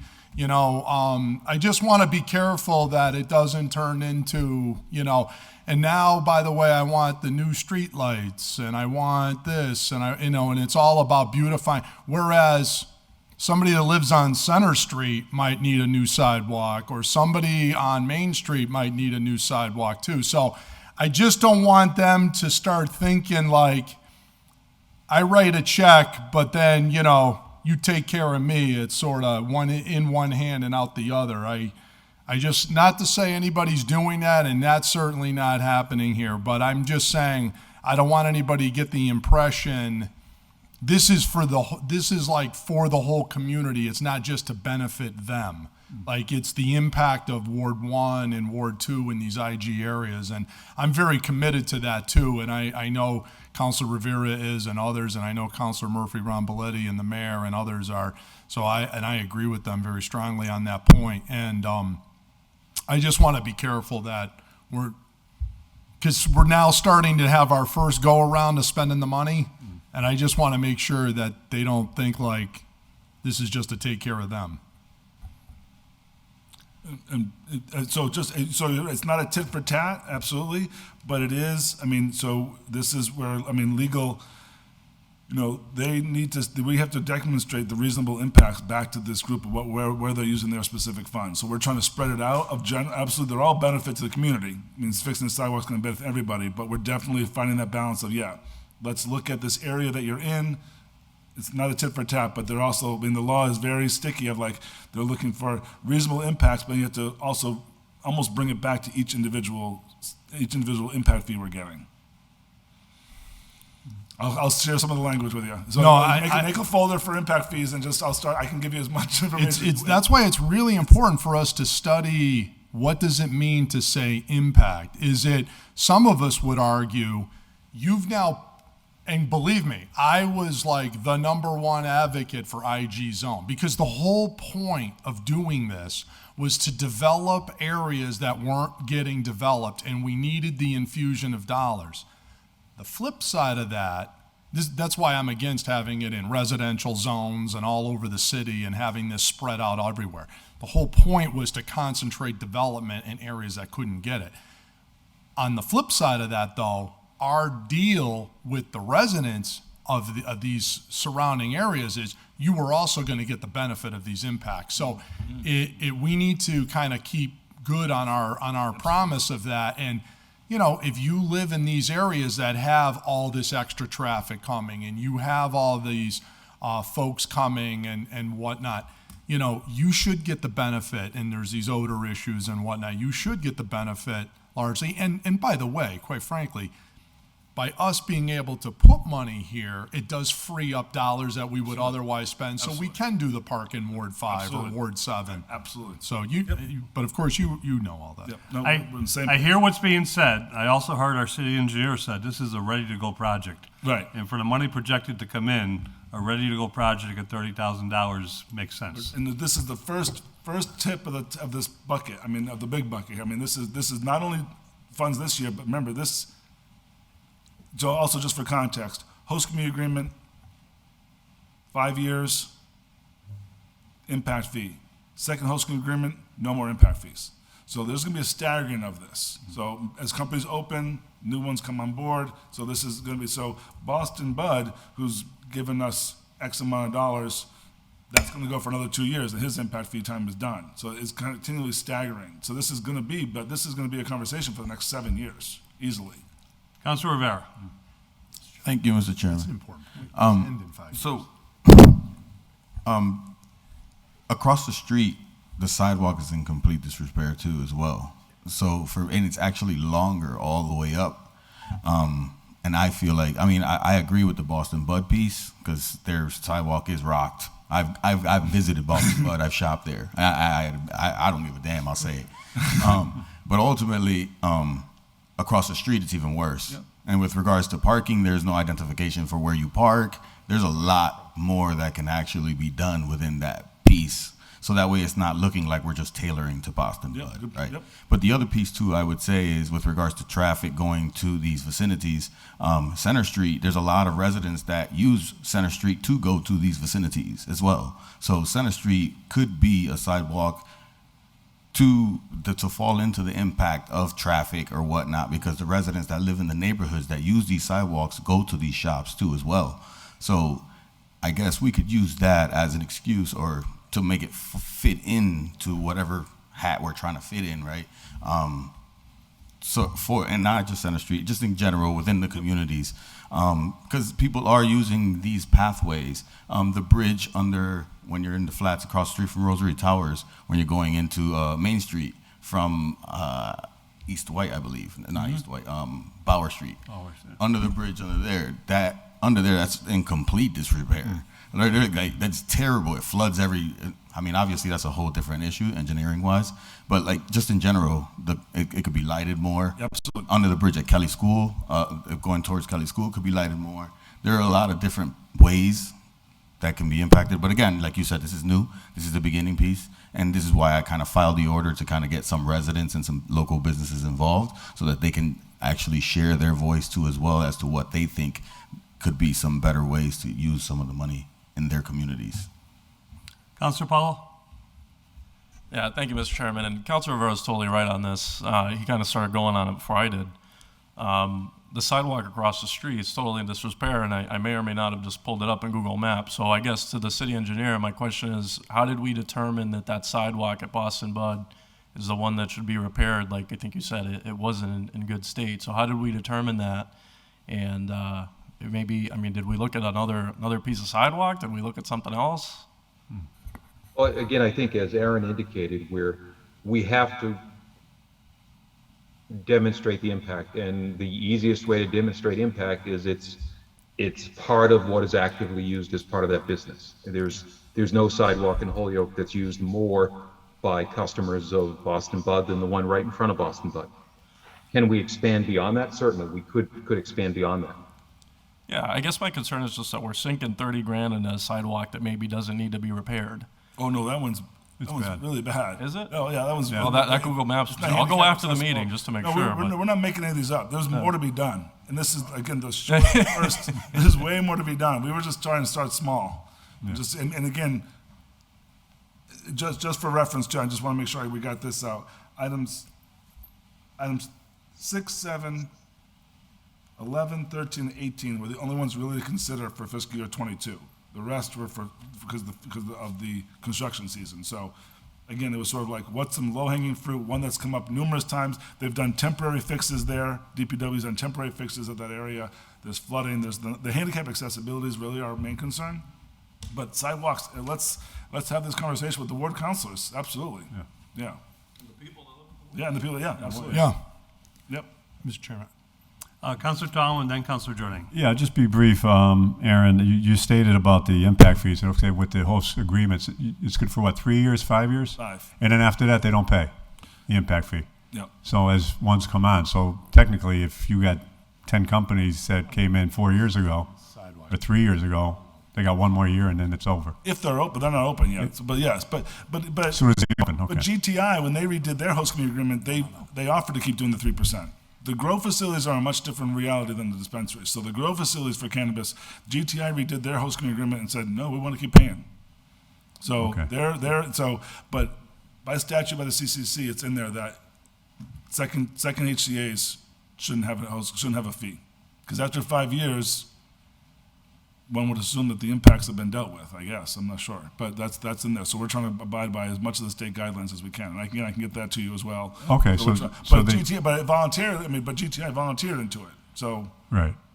Which is great. It's beneficial to the community, yeah. They get it, and that's why we're also, looking at other ways that they can help. Other ways. So the impact will be done in 5 years, but they'll still continue to pay the excise. Oh, absolutely. Tax. Excise tax doesn't go, and the property tax.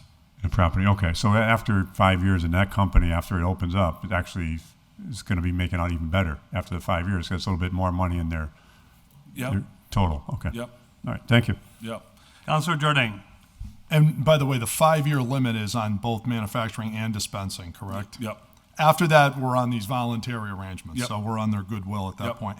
I want to come back to the definition of impact. I think I'll be interested to see, and of course this is a new area of law, but I would think one of the things on impact is, what is the impact of locating these businesses into a neighborhood, right? This makes it very broad, the impact, because now it's going to does this impact my property values by having this? Some would argue you putting a marijuana facility next to my house makes my house less valuable. Some would argue that, okay? And so therefore, these neighbors are being compensated for locating this type of industry no more than if they located a casino next door to your house or some other, what some people may label as not, some buyers may not want that, okay? So when we think of impact, we got to think about more impact is not defined as impact on the business. No, Okay, it's impact on the neighbors. It's an impact on the community. I want us to make sure we're staying focused that it's the impact on us, not the impact on them. So like when we're thinking, oh, well, how does this sidewalk tie back to helping Boston Bud? No. How does this money impact the people that are impacted by this business being there?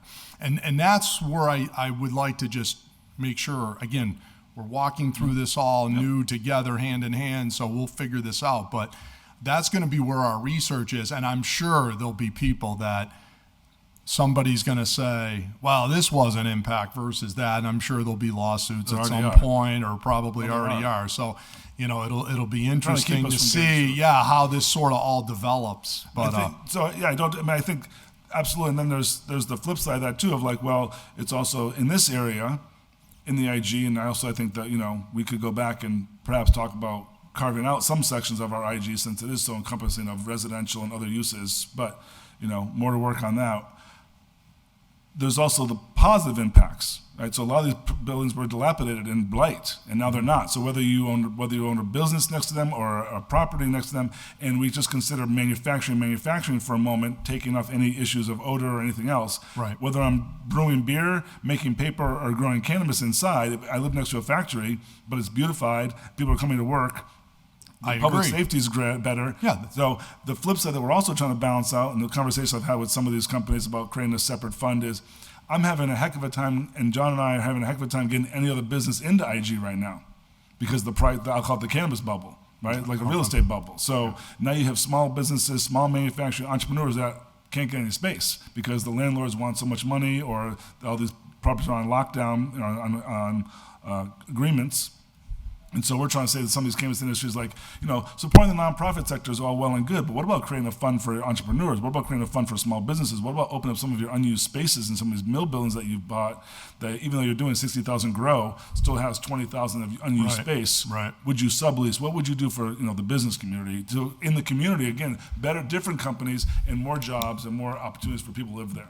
So you raise a very important point, and I guess my question then would be is, is your office, or at least giving thought to, what is the saturation point, right? Like where I've created so much in this that I don't have anything left for light manufacturing or these other, that you have to balance all of these things. Yep, absolutely. And trying to look at the ancillary businesses in cannabis, like what are the, we had this conversation, Councilor Rivera, Councilor Tallman was there, the products that these grow facilities are using, you know, on the magnitude of thousands of items, right? Whether it's the planter, whether it's the packaging. Unfortunately, the multi-state operators, you know, they already have their contracts and stuff like that. But the smaller guys, let's get Holyoke Box Company making their boxing, right? Let's get these other companies in town the way it was. These other businesses can support this industry in other ways. You know, back in the day when your machine broke, you went to Holyoke Machine and they fixed it, right? Right. That's sort of gone. So how do we get, that's happening a bit. How do we get those ancillary businesses to move here? You know, it's agriculture. So what are those agricultural businesses that could locate in Holyoke to not just benefit the Holyoke cannabis industry, but all of New England?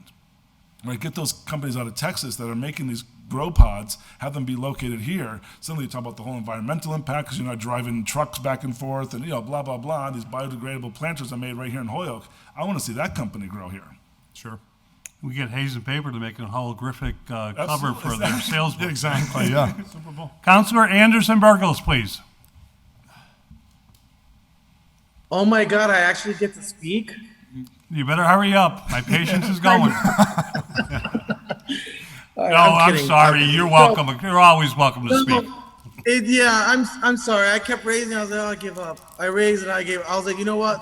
Just keep it raised. They'll eventually get to you. So, thank you for everyone who's spoken. I obviously I haven't been talking, so what I've been doing is listening and listening a lot.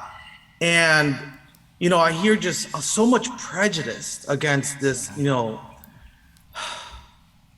Against marijuana, like so much prejudice, and it's not news to everyone that I used to smoke a ton of weed and I used to drink a ton, a lot. I mean, so much, okay?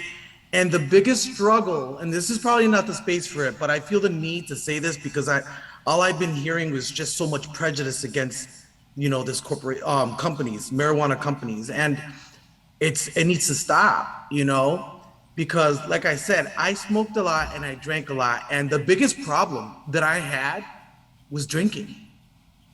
The withdrawals of drinking were crazy. The mental stress, what it did, how it altered my thinking, everything in my being, what it did to me was far more worse than marijuana. Do I smoke marijuana today? No, because I know that will lead back me to drinking, But here's the thing. I find it funny. It has now become a problem, like Yale wanting to do a study on cannabis withdrawals, which is ridiculous, right? Cannabis withdrawals. And I find it funny because the smell has always been around. People have been growing marijuana since the existence of humans and when they roamed the earth. And there's so many points that you guys spoke so much, and I have these little tiny notes, and I'm like trying to make sense of it all. But it's just like I'm having these little outbursts of wanting to address some of the things and some of the concerns I've heard, and let's face it, let's not be picky about, hey, I'm going to cut you this check and I want you to fix the front of, the sidewalk here.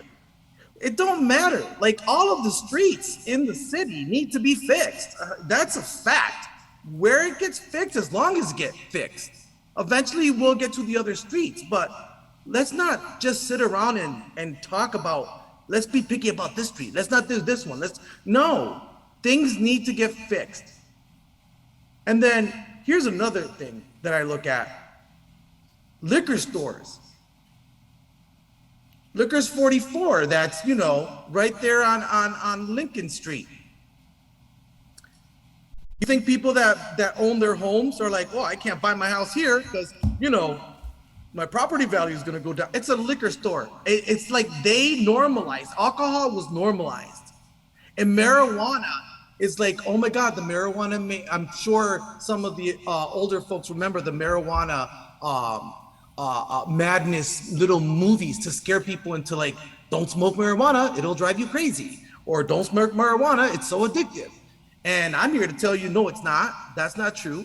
As a matter of fact, a lot of doctors have found, that it's beneficial to a lot of their patients, especially when you're doing stress or depression or anything like that, right? It's only good and when it applies to doctors when they say it's okay.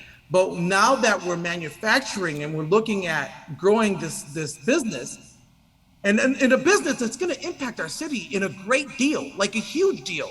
Like, we don't have to worry as much about the mall. Oh my God, the mall. I mean, don't get me wrong. I love the mall. The mall, I wanted to stay, obviously. I'm a full support of having that mall up and running. But this company, this is going to help our city. And I think we're overthinking things. And I think a lot of it is clouded by prejudice.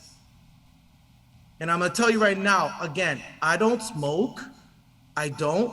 But I'm not going to sit there and judge people who do. Just like I don't sit there and judge people who drink. And I'm pretty sure some of you folks that said, well, I don't smoke, I bet you drink. I almost guarantee you drink. Some of those Christian people out there too, they drink. Alcohol is given on when you're in church and what's that called? Anyway, it doesn't matter. Listen, don't overthink it. Let's get this done. Thank you. Over and out. Juan, there was a time with the Board of Aldermen, before my time and Councilor Tallman's, that the Board of Aldermen took a midway recess and walked across the street for a beer. We'll be bringing that back. Councilor point. Maldonado Velez, please.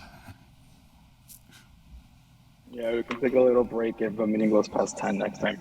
10 Thank seconds. you, President McGivern. And everyone that spoke tonight. It's been hearing a lot of good things. I feel like I've been agreeing with a lot of what people said. And I think at the root of it all, what I hear what everyone's saying is that how do we get public input into how we spend this money? Or how do we get input of the people in that community? And for me, that includes also the marijuana businesses. So how do we form something? So I guess my question is, like, has there been any other city of town that has formed some sort of like committee that we can sort of do, or is would we be the first, I guess? And can we do that? Like, is that something we can look into, including, putting marijuana business members into this committee or something? But I think we keep talking about someone keeps mentioning the definition of impact. And I think when I came into the council, my original thought of what impact was exactly how has this industry impacted the community, the residents that live there. And in the past conversations that I had in the last month, it sort of has changed, and it's made sense too because of everything that's happening with the lawsuits and whatnot. But how do we get, at the very least, the public input into how we spend the money? So I know there are immediate projects. I think, I'm down to pass this bust and bud one. But I think going forward, this is something that we really need to look into. So that's really what I want to look at, like really what I want to hear and find out, like, is that something that we can do? From some sort of committee. Thank you. The smell issue I understand, but it's not really before us this evening, but it's very simple. In the 70s, if you got Colombian gold or if you ever... Microphone. Your micro. Mike, there you go, I got it. Not there. Colombian gold. Sorry.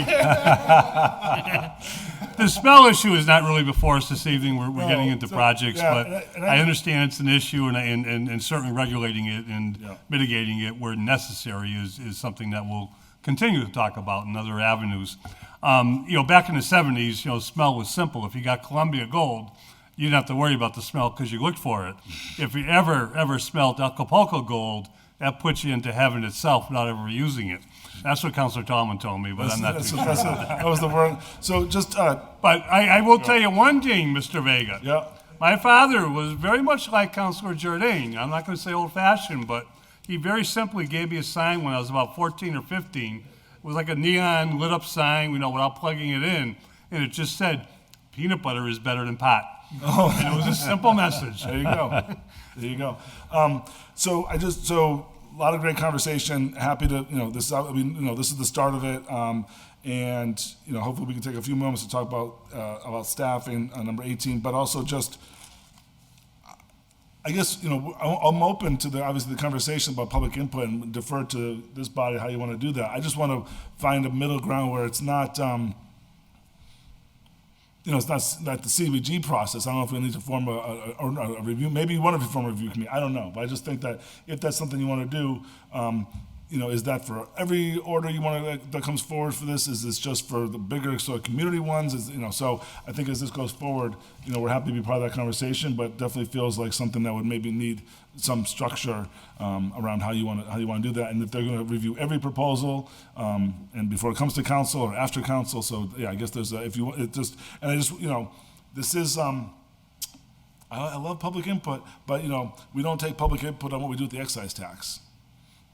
We don't. This isn't CBG money. This is from an industry that we're taxing, that have agreed to an agreement with us to give us this money to address the impacts, and we can define the impacts, I think. But just put it out there that this isn't CBG funds.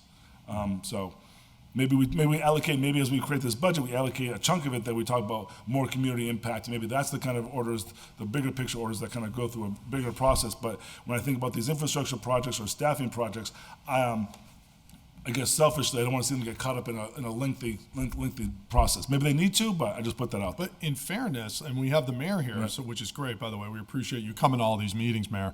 That's unprecedented. I haven't seen a new, especially, I mean, it's amazing. Now you're at all these meetings. I think it's awesome.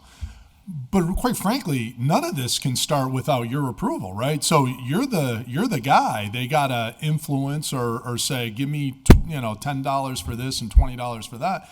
I mean, we're the people that say yes or no at the end, but nothing. It's both of us. So whatever you think. Get your approval to start the process, right? Thank you, Councilor. And I just wanted to add here that I've been sitting here listening, and I think I spoke with each and every one of you where my values stand. I don't want to be king of the hill. I do want to do what we can in any which way possible to always, have some sort of process and influence and guidance in the decisions that the mayor's office makes. So you're right. Although it is ultimately the mayor's decision, I am very open to whatever strategy we can put together, be it an advisory group, or whether if it's formed through ordinance or just formed through a goodwill advisory process. I'm all open for it. I do know that the projects, I can't, Aaron's been working really hard, as you can see on this, his team in the planning department.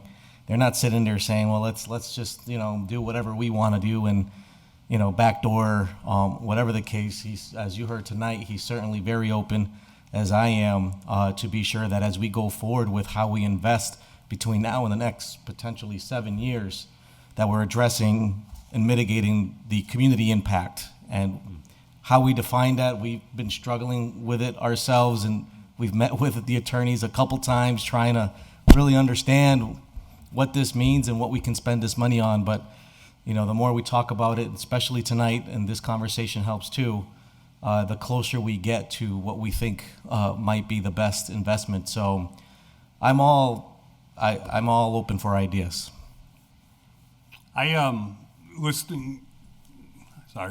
Listening to everything I've heard this evening, and I tend to be in agreement with a lot of thoughts here about we do need some way to prioritize, we do need some way to get some public input and to talk about impact and what is impact definition.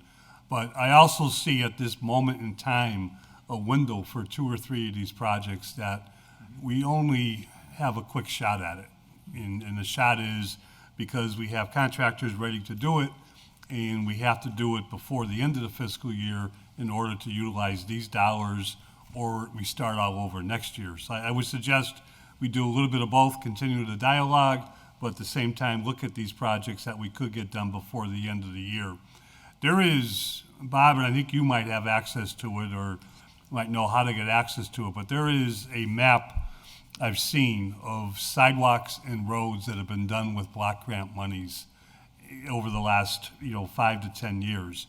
It is incredible when you look at the neighborhoods that these dollars have been spent on. And this is from the river going up through probably no higher than Beach or Linden Street. And it's incredible what we've done with block grant monies. And block grant monies have dried up from what we were used to. And it's a shame. The federal revenue sharing dollars is what I call them, what we didn't get for so many years. We're starting to see with ARP money, but it's a little different.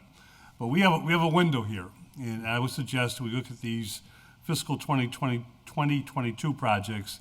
There's only 2 of them are not big ticketed. One of them is a little bit more than the other 2, and then the fourth one I think is the staffing, which is totally different. So that's my thoughts, and I think we have a chance to keep the dialogue going and to create something that makes sense, to get the input that we'd all desire, but at the same time to be able to prioritize, because I tend to agree with Aaron Vega that sometimes you just gotta we are the voices of everybody. That's right. Sometimes you have to look at, and how to prioritize. You have to look at them and carefully think it out. But is there any more thoughts on item 6 as a project itself? Can we hear about item 7, Bob?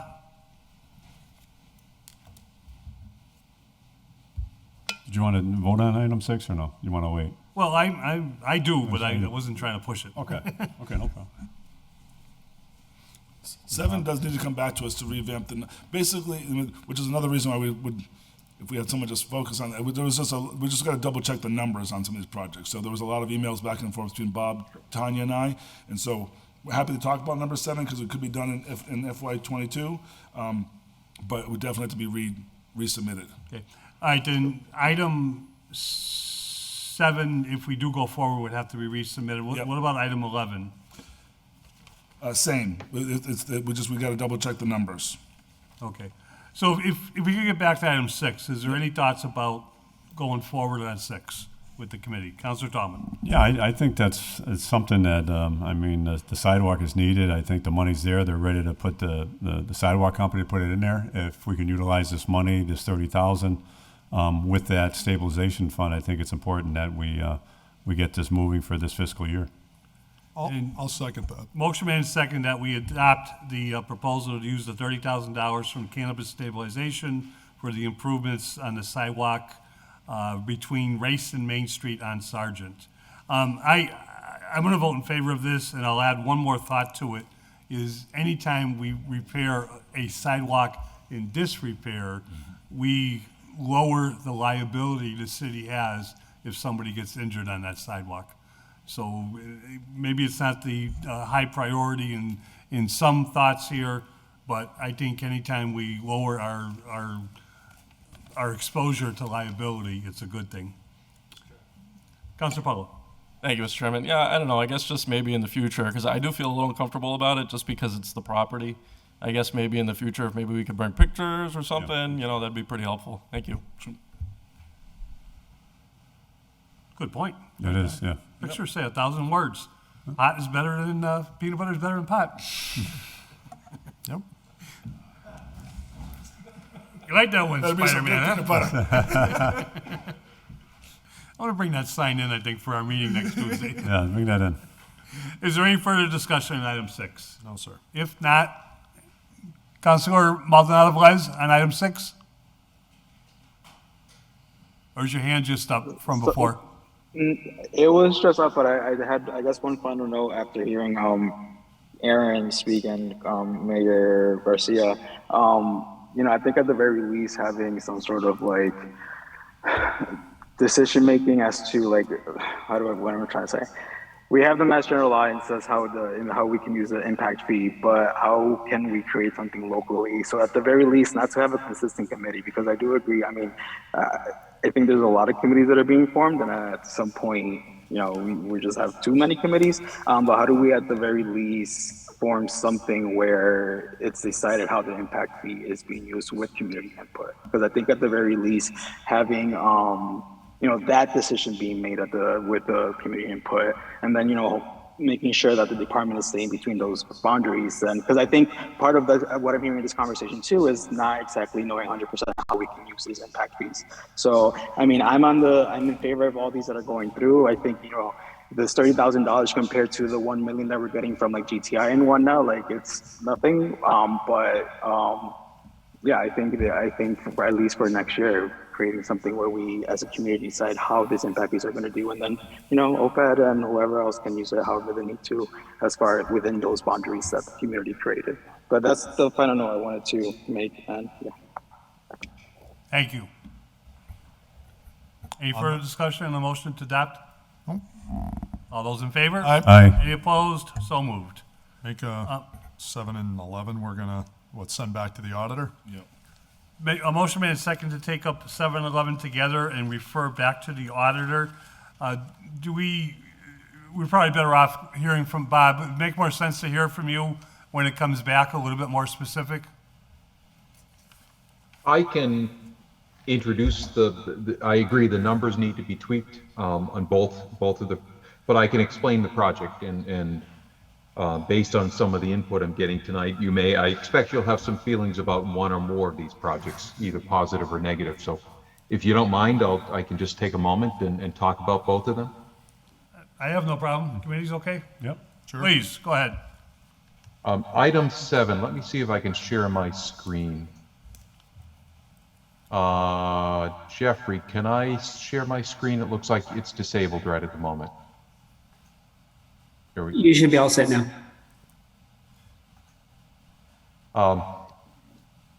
Councilors, can you see a map of the city in front of you with colored lines? Yes, yes, we can.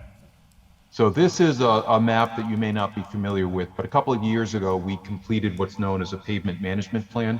We had the entire city mapped, actually at 10-foot intervals, and scored and rated at 10-foot intervals, and those scores and ratings then get combined into an overall rating from 0 to 100. The thing I wanted to call attention to relative to Article 7 is, if you can see my cursor, you see where that line with the 40 next to it is? Yep.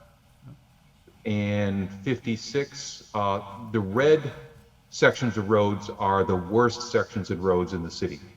You can see, fortunately, they're somewhat isolated, but we have many more of them we would like. So what we're proposing as part of Article 7 is not by any means just to benefit the industry, which is right here at the corner of Sargent Street, but to benefit everybody that utilizes this section of Race Street, all the way from Cabot Street at the north down to Sargent Street at the south, and fix one of the worst streets in the city. And I'll just as a point, we're not recommending now going from Cabot up to Appleton, because that's part of the Mass DOT project that's under design right now to hopefully be built in 2025 to continue working southwest coming down Race Street. So the section we've targeted here is not part of that Mass DOT project. The Mass DOT project would cover the segments of roadways on Race Street that have the rating of 49 and 68. That will hopefully be in play 2025. The area that we're looking at with the rating of 40 and 56, there are no plans at the moment to do any type of improvements. So we see this as an opportunity to improve that section of roadway today. Bob, can you just, we can't see a legend if there is one. Can you just tell us the significance of each color? Yes, the best roads are the dark blue, the higher numbers. And again, the ratings go from 100 down to, we don't have anything that goes to 0, but some of the lowest ratings get down into the 30s. So blue, dark blue is good, light blue is not as good, green is progressively not as good, orange again is a step down, and then red is the worst. Thank you. And we could get a copy of this map? Yeah, I was going to ask. Certainly, yes. Yeah, I think it's fantastic that it's this detailed, and I think it's part of what everybody's asking to be able to prioritize what we're looking at. And this, just a good We're point. trying The to city do things also on a more brought up- systematic basis, perhaps, than they used to be done. It's also important that in working with the city engineer, he knows the projects that MassDOT's looking at in the bigger scope. So again, this could be like a fill-in, right? So if we know, there's a road that's gonna be fixed by MassDOT in a project there, this one's not, let's utilize this funds to complement that. I had a question. And that could be from canal bridges to major, routes that MassDOT does cover. Councilor Jordan? Bob, is Mass DOT gonna take care of High Street, which is, in horrific condition? 2023. Yeah, I think they are. Hallelujah, because I am able. Because that is, oh my. Maybe. I get more complaints, I'm sure the rest of you do too, about the condition of High Street. 23. Bob, I'm sorry, Yeah, I might have jumped in there. No problem. I can say that is definitely a Mass DOT project. It may not be happening, unfortunately, as quick as we might have thought. It may be back another year or two from that, but it is on their radar screen, and we're in active discussions with Mass DOT right now about High and Maple. The only Sorry, complaints my- I get more is the Main Street in East Hampton than High Street in Holyoke. It's bad. It's really bad. Yeah. Yes, it is. It's Mike, just, Brianna? yeah, so we might be waiting till 2025 on that? I mean, that is a real problem, because that's, I mean, it's just the signature street of the whole city. You come in, you start riding through pothole after pothole, coming down you're like, who am I and why am I here? And once you get done, I mean, we're from Holyoke, so we deal with it, we roll with it. But if you're looking to come to Holyoke, doesn't leave a great impression. Yes, sir. It's definitely the gateway. It doesn't. Oh, no question. Bob, is there any like temporary measure we can put in place, whether it's an overlay or something that that can carry us through until MassDOT projects come through? I wouldn't recommend it. I don't believe it's worth the cost that we would have to spend beyond just pothole patching. Because we would spend hundreds of thousands of dollars just to throw that away in a couple of years. And we couldn't use those Mass DOT monies to do Race Street, for example? It's a completely different project, and every project stands on their own. Every project stands on its own. So we don't have the ability to say, we'll take money out of this project and shift it to that one. We don't make those calls. All right. The Mass DOT project on High and Maple isn't just the street, it's the sidewalks, the traffic signals, and pedestrian lights, which is long overdue. I would agree. I mean, we just spent some money on Northampton Street because, anticipating when Mass DOT was gonna do Northampton Street, it just didn't seem like it was gonna last much longer. I'm trying to hide my disappointment with Mass DOT, but the good news is there's more money coming federally through to Mass DOT, so it may accelerate some of these projects. And I can't speak for them, but more money means they're able to get more things done, perhaps on a faster schedule than they originally planned.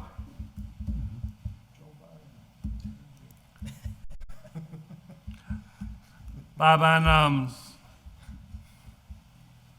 Did you want to talk about 11? on 11, I guess.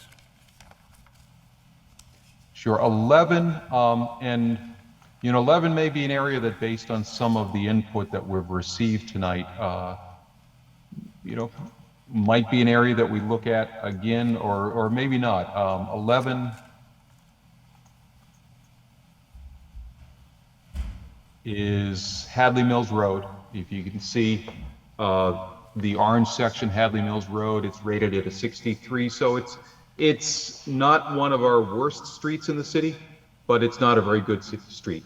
And you may not even be aware that Hadley Mills Road is an accepted city street. I think it was accepted back in the 70s or 80s. And the city's acceptance goes from the state road all basically past where Dickie Mattos's building is. That is actually all city right-of-way. It's not a private driveway. Beyond there, it is a private drive, but up to that point, it is city. So we looked here at a location where we had a roadway that needed to be improved. We clearly have impacts. True Leave is without a doubt impacting that existing roadway. And that's where their greatest volume of traffic is, because every vehicle that comes into and goes out of their facility drives down that roadway, as well as there's at least one other cannabis facility that's been approved on the private portion of Hadley Mills Road at that same location. So there seemed to be some connection. There seemed to be impact, and then again, benefit to the city that could be realized by using the impact fees by upgrading that roadway.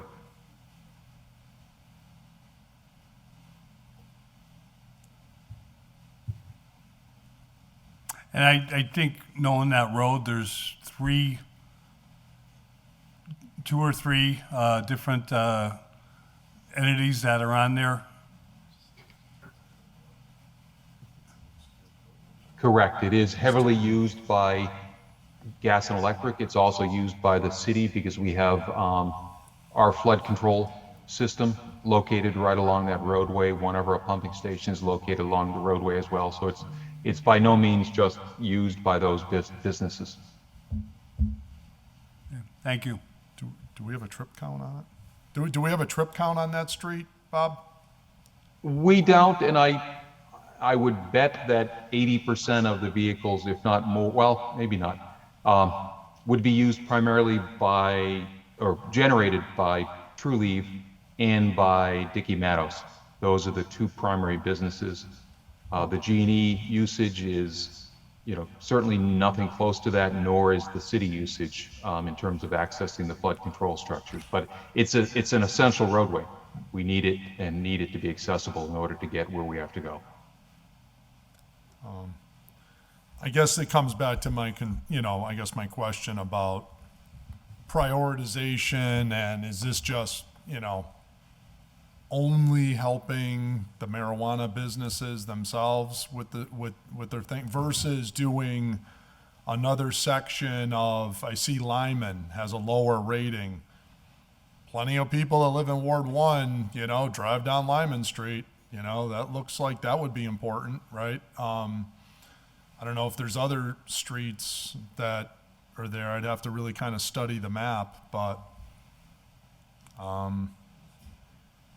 And I would say some of our longer range ideas, one of them that we had put on the list for 2023 would be North Canal Street.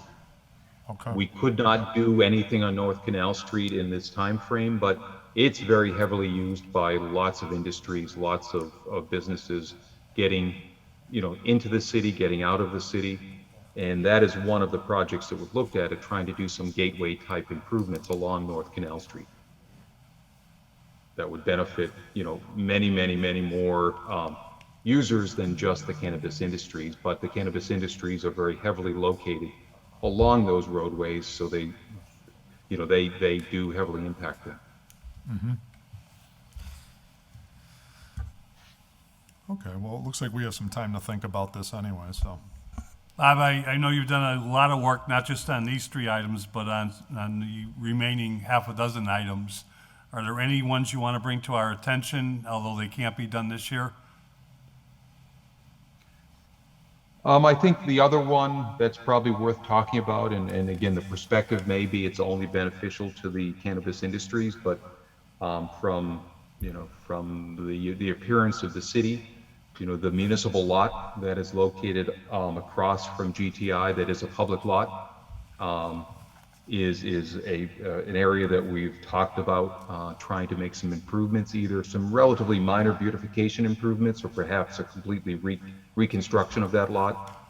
But again, I think the North Canal Street corridor is something that we really see a lot of opportunity along there to take that from a very heavily industrialized roadway that trucks drive down at a very high rate of speed to something much more beneficial to the abutting residential neighborhoods than is there today. And that would be item number 9? 9 and 10, yeah, they were, 9 and yes. 10? Yep. 9 and 10, correct. Yep.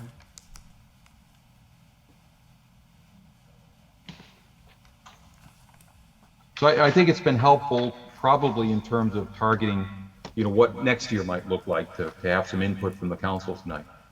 Yeah. And we may go back and revisit some of these. Really, we wanted to get as many things in front of you as we could to get this type of feedback, since it's the first time that we're doing this. Okay. Councilor Rivera. I just have one question about that lot. I mean, maybe it's not for the engineer, maybe it's for Aaron or the mayor or whoever. Why can't we just try to sell the lot to GTI? So that way it's no longer on our, it goes on a tax road too, right? It's used by a lot of different businesses. It's used by a few different businesses. That's a discussion. There's could be discussed. There's a benefit to having municipal lots, but I guess the question would be, would that impair our ability for other businesses who would use that lot? See, my thoughts, Councilor Rivera, is that we just start charging a fee like we do on all other we could do municipal that lots. too. We could do that too. And then we control it and we get a little money back. I just never knew that was a municipal lot my whole life. I've literally rode by it every day, and now actually paved over the canal. That's what Mike Sullivan broke that down to me. He gave me a history of how it filled in the canal and they did all this other stuff to it. But I never knew that we owned that lot. Mm-hmm. Yep. But yeah. Is there anything else we can vote on this evening? Now, what items do we have to return? So return. So return in the first. Well, I guess return would be the ones we just talked about, 7 and 11, and then 8 would be returned. 9, 10 we just talked about, and number 12 would be returned. 7, 8, 9, 10, 11? Yep. I assume at this point. And 12. And 12. Yeah. Assume at this point we would, just guessing the conversation here, I don't know, it would be up to the committee. We're either going to table or do something with number 13, which was the HCC Scholarship Fund for Workforce Development. So that doesn't need to go back. So you can either table that in committee or. Understood. Can I make a suggestion? I think we want to talk about that for a couple of minutes. Yep. 7, 8, 9, 10, and 11, I will entertain the motion that we return these to the auditor, but with the thoughts that 1 or 2 of them might come back quickly because they can be done this year for our review. Yep. Does that make sense? Yes. Okay. So on that motion, is there Second. any discussion? Councilor Maldonado Velez or? Yeah, I just wanted to thank you, Mr. Chair. I just wanted to say something through you real quick to Bob and Aaron. I'm looking at the projects. It's not that I necessarily disagree with them. Like someone that today I went to Boston Bud Factory, my thought was like, wow, this road is really messed up. I traveled through North Canal, these roads are really messed up. I go on Facebook and one of the last City Hall posts that we had, there's like at least 15 comments about people complaining about the conditions of our roads. So it's not that I necessarily disagree with these, but perception is one thing. One thing that Councilor Jameson mentioned earlier, or we were talking about, some of these projects are Boston Bud, some of these projects are sort of targeting certain cannabis industries, cannabis companies. So how do we make sure that we cover our behinds, that it doesn't seem like we are favoring certain industries? And for me, I think the response is, sorry, my phone just went off.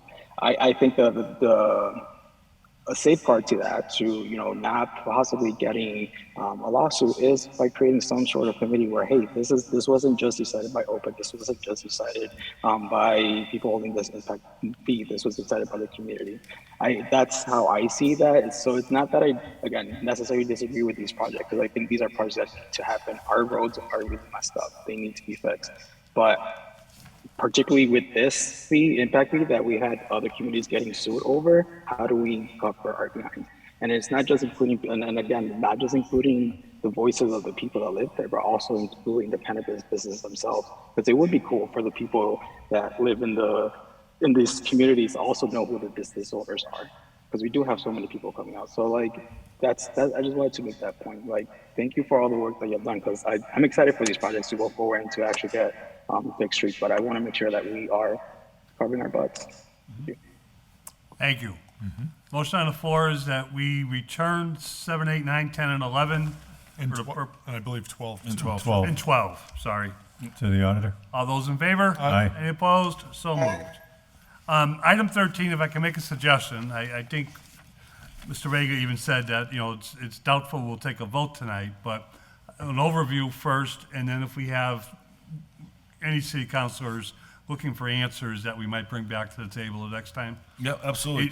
Is the numbers, although someone might propose something less, is the numbers okay in terms of this? That one was okay to go forward. Okay. That was our proposal. And then maybe a quick briefing, if you could, Eric. Sure. So, and I can send more information, and we can always, of course, have Julie and/or Jeff Hayden come and speak to the committee as well about the program. HCC offers at this point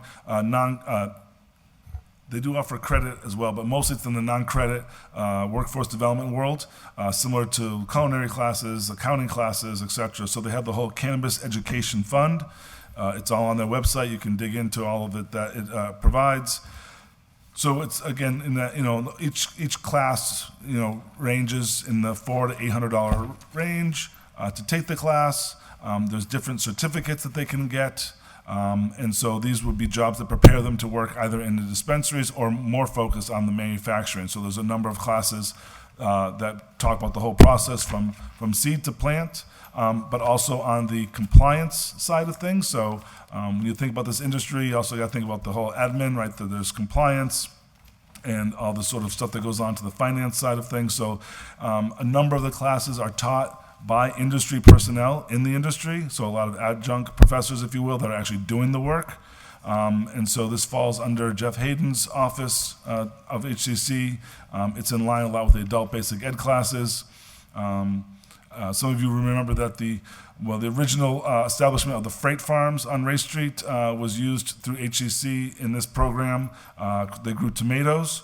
They did not grow cannabis, so I just want to make that clear. There's no cannabis used in the program. And so this is a way, again, to give, when it comes to our community, I was hoping that this would be one that would be seen as, this would be open up only to Holyoke residents to take these classes. They could get, there's already scholarships established within this program. So we'll be just adding to that, and again, adding a little bit of a contingency to allow them to use a little bit of that money. 15%, I think, is what we put in there towards advertising. So be it a mailer to the community or working with Mass Hire or whatever it may be to kind of get the word out more that there was this fund available for Holyoke residents.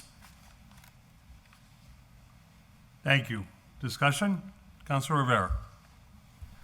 One of the points I kind of want to point out is, or if it can be clarified, will ex-felons be able to qualify for these scholarships? To my knowledge, as long as they're able to get the job in the industry, then absolutely. Because that's a good question.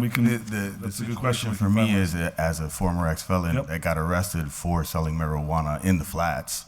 To me, it's like the scholarships and all the opportunities are being offered, and it's great, but like, I still haven't heard anything to help mitigate the people that have been incarcerated for some of this, right?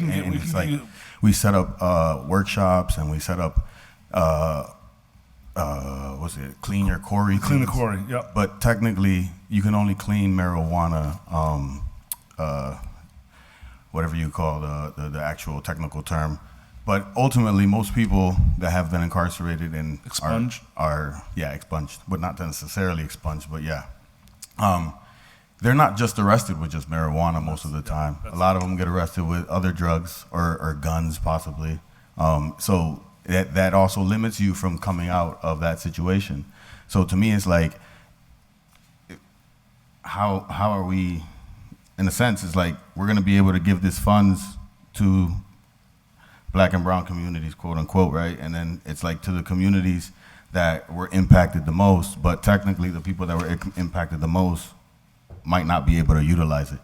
So in a sense, to me, it's like, who are we helping? And I know we're helping the whole community in Holyoke overall, but I mean, like, we're trying to right a wrong, and righting a wrong, if ex-felons would be included in this project, that would be great. That would be totally great. Yep. And then the other piece to me is like, the cannabis industry is not just growing cannabis. There's people at the top level of the cannabis industry that are managing the whole industry. Right. So for me, it's like scholarships to just grow cannabis in Holyoke is a smaller way of thinking about it. For me, it's like trying to promote more of people that are going to be able to get an MBA to manage the whole industry or help create their own industry at a larger level, right? Because who's to say that we don't get a kid that is from the Flats or South Holyoke that can get a full ride scholarship or get need scholarship funding to get into an MBA program that can help them do some of this stuff and grow to a whole other level. That's just my 2 cents on that. Thank you. I don't disagree, and I think I'll definitely get the details on that. That's a good question. And I think that we could expand it perhaps on what's offered. So I think there's a good conversation to have. And I mean, the mayor and I, when we were at Analytics Lab, the women-owned, minority-owned testing lab facility here in Holyoke had 2 people that recently went through the program there. So these aren't just bud tender jobs. And I do think that there's in the offering of classes, there is the financial background, like I said, the compliance classes, all that other stuff that kind of would give people more of the skill set to move up quickly in the industry. So, points. For what it's worth, I think workforce development and education and certainly is a worthwhile way to use the impact dollars. If there's no other specific questions. Oh, I have questions. Councilor Jardine. Yeah, thank you. First of all, I'm hoping for the benefit of the committee, we can get a legal opinion about giving out scholarships. And I'd like to see that it's actually been done in another community legally. Because whenever I hear things like this is under Chapter 44 and it's the stabilization fund, this seems to me like this just becomes no different than any other tax money. And I'm not aware that you can do that. I got to be honest, I was personally, Kevin, not a fan of the taking our MGM casino money and giving it away to a scholarship program. That money, as was used in all these other communities that got impact fees, went into their general fund. And that's for the benefit of everybody. You know, you can't say, well, we can just start handing out like a raffle money to various people. Oh, you know, we've decided you get X dollars and we're going to send your kid to college. Well, hold on. How is that of all the benefit to all the citizens of the city? Things like sidewalks, roads, schools, public services, equipment, all these things are of the general good. You know, handing out public money to start paying for people's college, that's of individual benefit. That tends to be illegal. So I want to make sure that we want to have that reviewed before we structure something like that. I, again, wasn't a fan of the MGM money. That should have come to the general fund, that 80 grand, and that should have been used to pay. And by the way, as we all know in this room, we have no grand surplus of cash laying around here. And by the way, before we're so magnanimous to be handing out scholarships, I personally am opposed to this. We have so much. I'd rather see this go into streets, sidewalks. We need equipment. We need whatever. We have so many damn bills here to be paid. We have so much need to be paid. We are in no position to be Santa Claus for folks, particularly for businesses that are sitting on piles of cash. Okay, this is all one big casino thing generating cash upon cash, and we're getting 3% of it. They can send their own damn staff out to HCC program. They want to recruit somebody and send them to a $800 class. Great, go do that. But these monies are for the benefit of all the people of Holyoke, and it should be things that benefit everyone in Holyoke. And that's what gets me concerned about scholarship programs when we start handing out monies that individually benefit people. I get concerned about that because, quite frankly, that's just begging for problems in many, many ways. You know, how are we going to pick? Oh, we're going to have an essay contest, and I don't know, the mayor or his secretary or who knows is going to judge. Or we're going to have, or we're going to have a lottery ball, and then Aaron's going to pull the ball out of the pocket. We're not going to do that. Well, I don't know what the hell you're going to do, but I mean, we're not going to run the scholarship. HCC already runs the scholarship programs. I already said this. The industry already donates to those programs. It would be very in line with the program that's already going on today. This would be earmarked for Holyoke residents. So it would not be us, it would not be the mayor or myself or anybody in the city it'd be run like a scholarship program from the college. So just any Holyoker shows up, I want this class and it's free because I'm from Holyoke. And it's only if I want a cannabis. As opposed to the people from Chicopee who get it for free, the people from Agawam or West Springfield that come and get it for free too. So this is just adding to that. And by the way, HCC is a song to go there cost-wise, okay? And there's all kinds of other programs and Pell Grant and all kinds of other different Which programs. can't be used for these classes, but I understand that. Well, there's a number of programs. Pell Grants can't be used for any non-credit workforce development programs. This has been something we've been discussing at the state. Then maybe HCC should make it a credit program then and have it as a class. They have that as well. You know, that's a possibility too. But those are just my initial thoughts. I'm sure we'll get into it more once we have the legal opinion and some other things. But I just feel like we have so much community need to And to getting have people to work was, I thought, an important need. they can hire whoever. These companies are sitting on millions and millions, and all these fat cats that run these companies are sucking the money out like vacuum cleaners to Colorado and these other. None of them live here, by the way. Let's be all crystal clear about that. There's nobody setting up shop from Greenleaf or GTI moving into Holyoke. That's never going to happen. Okay, again, these guys have plenty of money if they want to have their staff, no more than, hi, I'm Holyoke Medical, and can we start handing out scholarships for Holyoke, the city government of Holyoke to pay?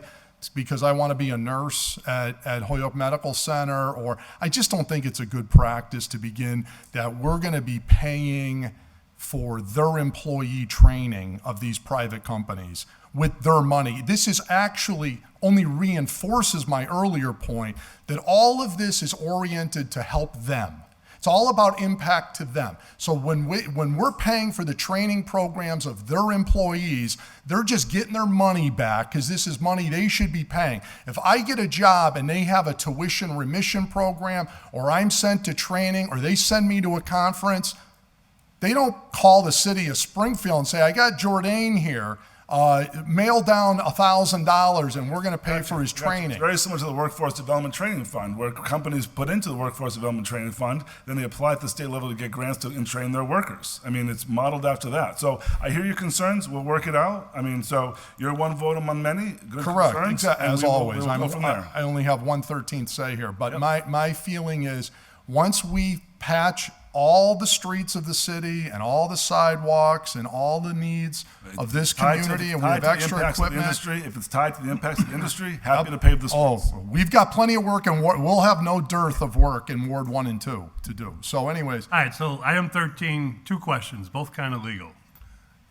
Court involved, specifically felon, and the legality of using any dollars, for scholarships. We want looking for some input. Okay, any other questions for item 13?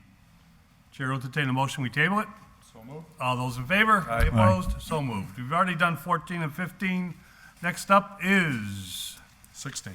Councilor Rivera's item number 16.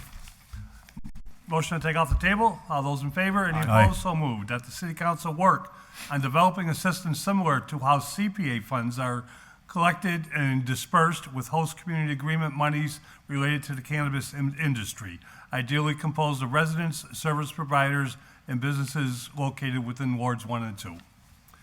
Under discussion, Councilor Rivera, to make it the order. So for me, I was just trying to develop a system, or try to get us all together so that we can discuss how to develop a system on how best to spend the funds in a way that is equitable and has more community voice. And obviously, that's what it kind of sounds like it's been coming out in the conversation today. I've heard a variety of times to referring to some sort of process or committee. For me, the only example that I have is where I've served on the Community Preservation Commission. And that's where I just drew that as an example because that's the only place I've actually served on that's been, on the HCC Foundation too, but that's different. But ultimately, so when it comes down to it, it's for me, I feel like at the CPA level or the Community Preservation Commission, the process, it may be cumbersome, but I feel like it's fair, right? We have a variety of different people representing different departments, and we have different residents that are elected by the council.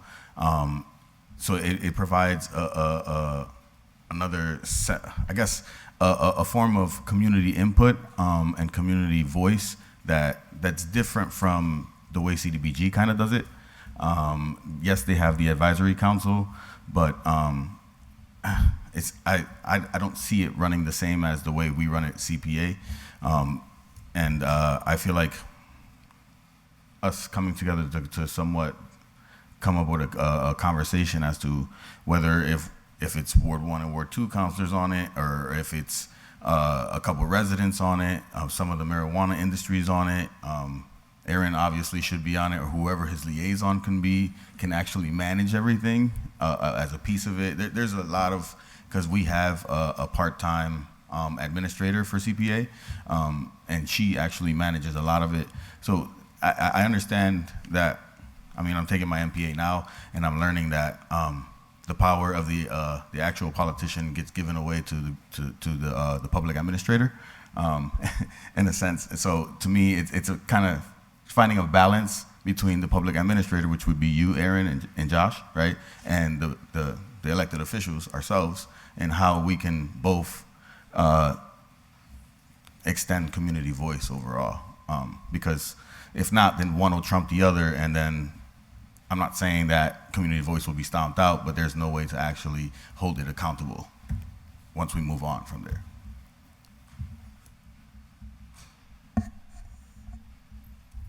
Thank you. What do you, I think it's a good idea that Councilor Rivera is coming up with here, and the question is, what do we do for next steps? You know, like, should we have a suggestion around who should be on it? How should we be advised? Advising, it sounds like the mayor's open to getting more voices on how we spend things. We'll have a representative maybe, and otherwise. What do you think's the best approach to start? I honestly think I would defer to actually Josh and Aaron on how best they would like it to be run, because more or less, the thing is that I heard what Aaron said earlier, where it's like there are certain things where they just want to go ahead and go through the process and not have to deal with bureaucracy, because that's kind of what the issues are across the country, right? When we're trying to do things, bureaucracy gets in the way. You have to send it to this place to get approved, and to that, and by the time you know, you go, dates have passed, and before you know it, prices rise, and all this extra nonsense happens. So with input from them and the council, however possible, I feel like it should, I mean, it might sound cheesy to you guys, but it should come organically, right, between all of us. In conversation, maybe not in a meeting like this, maybe at a different meeting or something, wherever it's at. It'd be preferably, it would be public, it would be better. But overall, it's possibly identifying maybe one or two residents that live in Ward 1 or one or two residents that live in Ward 2, a business or two businesses, one from the marijuana industry and one from Main Street District or whatnot, that represent Ward 2 and Ward 1. It can be a nonprofit or whatnot. Like everyone in that IG district that is being impacted should have the opportunity to sit at the table, right? To then just make a decision on whether or not it's okay to put this project forward. They're not putting the projects forward. Aaron and Josh are putting the projects forward. It's just whether or not right now at the time it's like, all right, this Race Street, I think that's a great idea, but I don't know if that's a better place for us to put it versus another street or something like that. You know what I'm saying? That's how it comes to us at CPA. They present the projects, and we decide whether or not it's valuable. And I'm gonna be honest, the way I've seen it so far, at CPA level, a lot of the projects are good projects coming out, and it's valuable to the city overall. The process can be cumbersome, I understand that, but it's maybe trying to find a way to mitigate that piece, right? And get all of us all on the same page, the same wave, with finding a way to spend the dollars in a way that is equitable for the community, equitable for the businesses, and for the marijuana industries. Because I actually saw that piece of legislation that Tessa was referring to earlier. I had gotten that piece maybe like 2 weeks ago, and it's sounding like they're designing their new legislation around a community voice piece like this. So if that becomes the issue, then we're kind of 2 to 3 steps ahead of them with regards to that. So, I mean, I would defer to the people. I'm a new counselor, and I thought it was a good idea. So I would defer to those that have been around a lot longer. If it's up to me, I would take CPA language, some of it, and then try to edit it and try to change it. But that's where I would start this. How about if we had you guys give us a list of all the projects you wish you could do, and then rank them, you know, and then the committee or those, whether it's a committee or so a that's bunch what we of do at people. CPA. Yeah, that's exactly what we do. Exactly. At CPA. So exactly. So then at that point, the group of people advising you could say, you know, you might rank them 1 to 21, and then the committee say, well, you know, 16 ought to be number 6, you know, and then, you know, you take their input into consideration.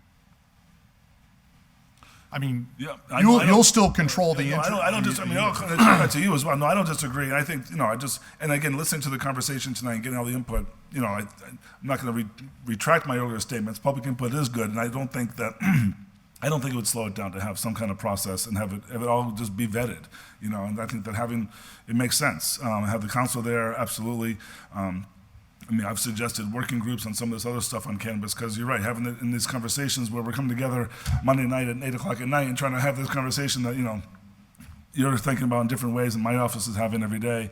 So I think we could compare, CPA is probably a good example, more like a bike ped advisory committee, right? It's not an HRA, it's not, but somewhere in between. But it's still going to go to ordinance. I think, right? And so even though I agree with you, like organic and this and that, it's going to have to be this meeting. It's going to have to probably go to ordinance. Maybe we can do what we're doing with the other ones, start in public service to work out the details. Look at the details and then bring it up. And then go to ordinance, because ordinance is busy. So we're doing that with the food economy, and we're doing that with the tourism advisory committee. So those are being worked on public service, then go to ordinance. So I think, look at the examples, CPA, bike ped, we'll do that. And I think, my own thoughts are, the input is good. I'm not too sure CPA is the correct full model. And the only reason I say that is CPA is a pot of money with individuals proposing that, for their own projects, their own proposals. Whereas this is a pot of money where the city's going to control all the proposals. Right. So there's a way to bring public into it, but I'm not too. Proposals could come from you, it could come from other departments, it could come from the mayor. Yeah. So there are different entities submitting proposals, but you're right, so we come. And I think, Maybe we go there first. and I agree with Councilor Rivera on the part that I think it has to be the mayor's, with Aaron, the mayor's, model in terms of how to get, what public input you want to get in. Obviously, city councilors are always going to have public input on these, because the final vote's going to come to us. But that's just my thoughts. But yes, but just like, I could see businesses on Main Street where it's like, I see all this stuff happening over here. Why there's none of it happening on our side, right? We're being impacted as well, right? So it's like, so that they have a voice in it. Not every business, obviously we don't have the bandwidth for every business, but a couple businesses, one or two. I don't even want to name none, so that way I'm not name dropping one particularly, right? But ultimately, it's like you have Ward 1, Ward 2 that are being impacted by the presence of these companies here. It's on both sides. You could think about it positively or negatively. It's all based on somebody's opinion or perspective on the situation right now. For me, it's positively. And when the whole sell of community impact fees was sold to me as a resident in the community, it was more or less to help impact the residents that are going to be in the community. It wasn't to technically just do that little piece, the definition that they're putting out now. So for me, it's like to kind of get the residents involved, to give them the piece that they actually voted for, is to give them an access or an access point to be able to have some form of buy-in and voice. And they're all public projects, but the people should have a chance to speak up, right?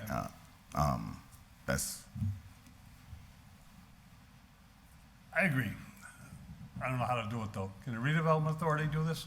I don't know. I don't know. We'll put some thought into it. We'll put them together, yeah. So we should table it and think about it some more and give us some structure? Yeah. Yeah, I agree. Yeah, all right, so I'll make a Okay, motion. Councilor Rivera? Motion to table? Motion made second to table. Get some further input and some further dialogue. All those in favor? Aye. Any opposed? So moved. Aye. We're down to 2. Motion to take item number 17 off the table? Motion made second to take item 17 off the table. All those in favor? Aye. Aye. Any opposed? So moved. To explore the creation of a cannabis liaison to coordinate internal operations between the Office of Planning and Economic Development and the City of Holyoke's cannabis industry. Everything I've heard tonight says we need this. Yeah. Everything. Everything, almost everything. But I think we should have a quick discussion, but this would probably have to go to ordinance. So, you know, when we're ready, if you think we're ready. Yep. Or So if everybody there's- thinks we're so ready. there's two options here, and so, well, there's probably more than two options, but we've kicked around two options. And so, Order 18 is related to this first option, I guess I would say. So, one option is to take current staff that I have, specifically our planner 2, who's been doing a lot of this work already, add into his job description this work, have the impact fee come in, supplement his pay, however you want to say it, and then we take that and then get the planner 1 position. That would be more the GIS person. The planner 2 right now, the reason why it makes a lot of sense, not only has Jack been doing a lot of this work, but he also chairs staffs with the clerk, the licensing board. So he's already dealing with the ABCC as far as a state entity, and so he's up on all the laws, and so there's a connection there to have one person that's dealing with the ABCC at the state level and the CCC at the state level. So one option, and this doesn't create a new job, it doesn't create it doesn't create the bigger picture. And again, we could be looking at this as the years go on, phase it out, phase it in, etc. Good night. Thank you for your work, Counselor. The other option, of course, would be to put out an RFP and get a consultant type, and it would probably be a little bit more money than the numbers we're looking at right now. So the numbers we're looking at right now, number 18 would be if we were to fill this position for the rest of this fiscal year. The idea for 22 would be about 45,000, because that would actually cover our planner 1 position at about 43,000. So we were sort of taking what would be maybe the less costly method by trying to do it with internal staff and positions that are in the books. But again, it could go out, could be completely separate, could be a whole new person. We could put out an RFP, make the job description.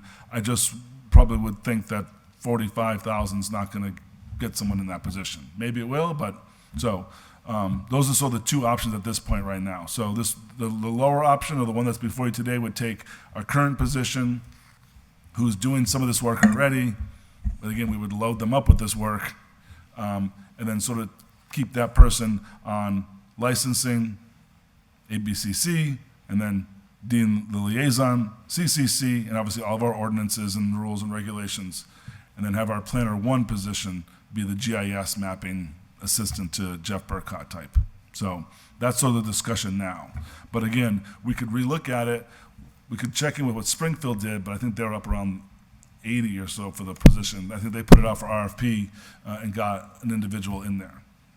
We could do something like that, make it a 3-year position, right? So I think there's a little bit more, I think, control over a long period. I guess if we did it as a contracted position, we could say it's a 3-year position. That would probably mean, obviously, the city, I think we then have to submit an order every of those 3 years, because it's kind of the stabilization fund. We couldn't take out, $240,000 for 3 years. You'd have to do $80,000 each year. So, but contractually, hopefully that wouldn't be an issue. But so really, I think really just kind of the start of this conversation. So we can go back and create that kind of RFP and kind of do some more research on that and see what the price difference, cost difference would be. But I would just say it's quickly, as we've brought Jack started off as the planner 2, kind of reviewing all the special permits, right? So all the work that you sent to the planning board, that's sort of been, he takes all the first passes. Jeff takes more of the full site plan review, so the ones that are building new buildings, but Jack's been up on that, and Jack's been sort of my go-to person in the office of keeping up with the CCC regulations and et cetera. It's quickly becoming evident that it's a full-time job. It's 80% of someone's job could be working on cannabis every week. Internally, now, keeping track of all this stuff, working internally with the core cannabis group, working with the city council, also then being a liaison out to the community, out to the businesses, I would say. But then too, if we're talking about having someone on staff helping coordinate CPA type meetings, whatever that may look like, this would fall under their scope as well, right? So you can see how this position quickly expands. So it's just a first pass tonight to start the conversation. But again, we can go back and take whatever comments are tonight, get some more research done, see what other communities are doing. They've been done both ways, which is why we came up with this. So both ways have sort of taken planning staff, supplemented a salary, and other places have done the RFP and hired someone outright. Councilor Jordan. Aaron, obviously at the last finance meeting, I think we added something in the order of $40,000 to your 32, salaries and some of these additional positions and whatnot. If we table this for the next meeting, could you give us an org chart with the people and the salaries and say a job description or areas of specialty that they do in your department? And then talk about how this would, because I'm more inclined, I mean, personally, totally open-minded on it, but first impression would be to do something internally as opposed to a consultant. That would, to me, would be extremely expensive. If this is what you're talking about is $13,000 for a half a year, is this, you're looking to add $25,000 or something to somebody's salary to do this duty? Whatever your proposal is, if you could write out your proposal and then we could consider that and understand how much more work this is and then who's going to pick up that other person's duties. How does this all fit together using existing staff? Yep. Okay. Yep. I think I agree the way Councilor Jordan is explaining that. And I think, doing it internally, but also with the thought of maybe bringing in a junior position, that would take up, so that all the slack wouldn't go into, a current position, wouldn't just create a lot of slack for someone else in the office. Right. And that way it still saves money, but at the same time makes sense for your big picture. Yep. Yep, we can work, and we are already sort of working on that from the last meeting, so that's coming. And your office has taken on more work than any department in the city. Nothing to do with Mayor Garcia. I think it just happened before Josh got here, but it's, every time I turn around, where's the license board? Economic development.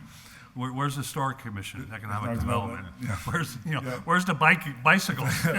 Economic development. Yeah. I really want to understand that better because there's a lot more in your space. Oh, there's a lot. Yeah. There is. Yeah. We're also, on the positive side, we're also, bringing in lots of revenue and bringing in lots of, and I think, I think, today, and great work. But John Dijak basically spent, most of the day working with Mike Bissonette, and getting and purchasing to some degree of getting, these two purchase and sales done. It's just getting property sold. So 123 Pine Street. I keep all the emails. These guys are drafting stuff every hour, we're working with the buyers. Working with lawyers. It's so occupying, and I'm asking him to, well, what about this job? What about this job? What about this? And it's like, well, today I've got to focus on this. So, we play a big role in all the city property that gets moving.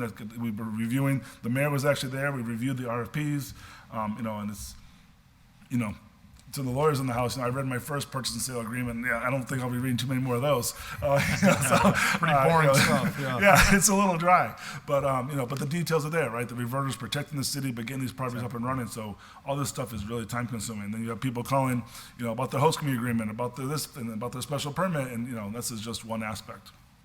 And so we'll work on that chart. Before we make a motion or go further, I just want to say thank you to John Dijak and Mike Bissonette. Absolutely. They both have stuck with us all evening. Thanks to both of them. The fact that we didn't have to go to either one of you doesn't mean your presence wasn't important. We appreciate you both being here. The magic of Zoom. Yeah. Yes. Any further thoughts? I hear a motion to table. Is that okay? Yes, sir. Table 17, 18. All right. 17 and 18. 17, 18 will table for future dialogue and discussion. All those in favor? Aye. Any opposed? Aye. Thank you. Thank you, Juan. Thank you, everybody. We'll take that most magical motion. Yes, motion to adjourn. Motion to adjourn. All those in favor? Aye. Any opposed? We stand Aye. adjourned. Thanks, everybody. Thank you.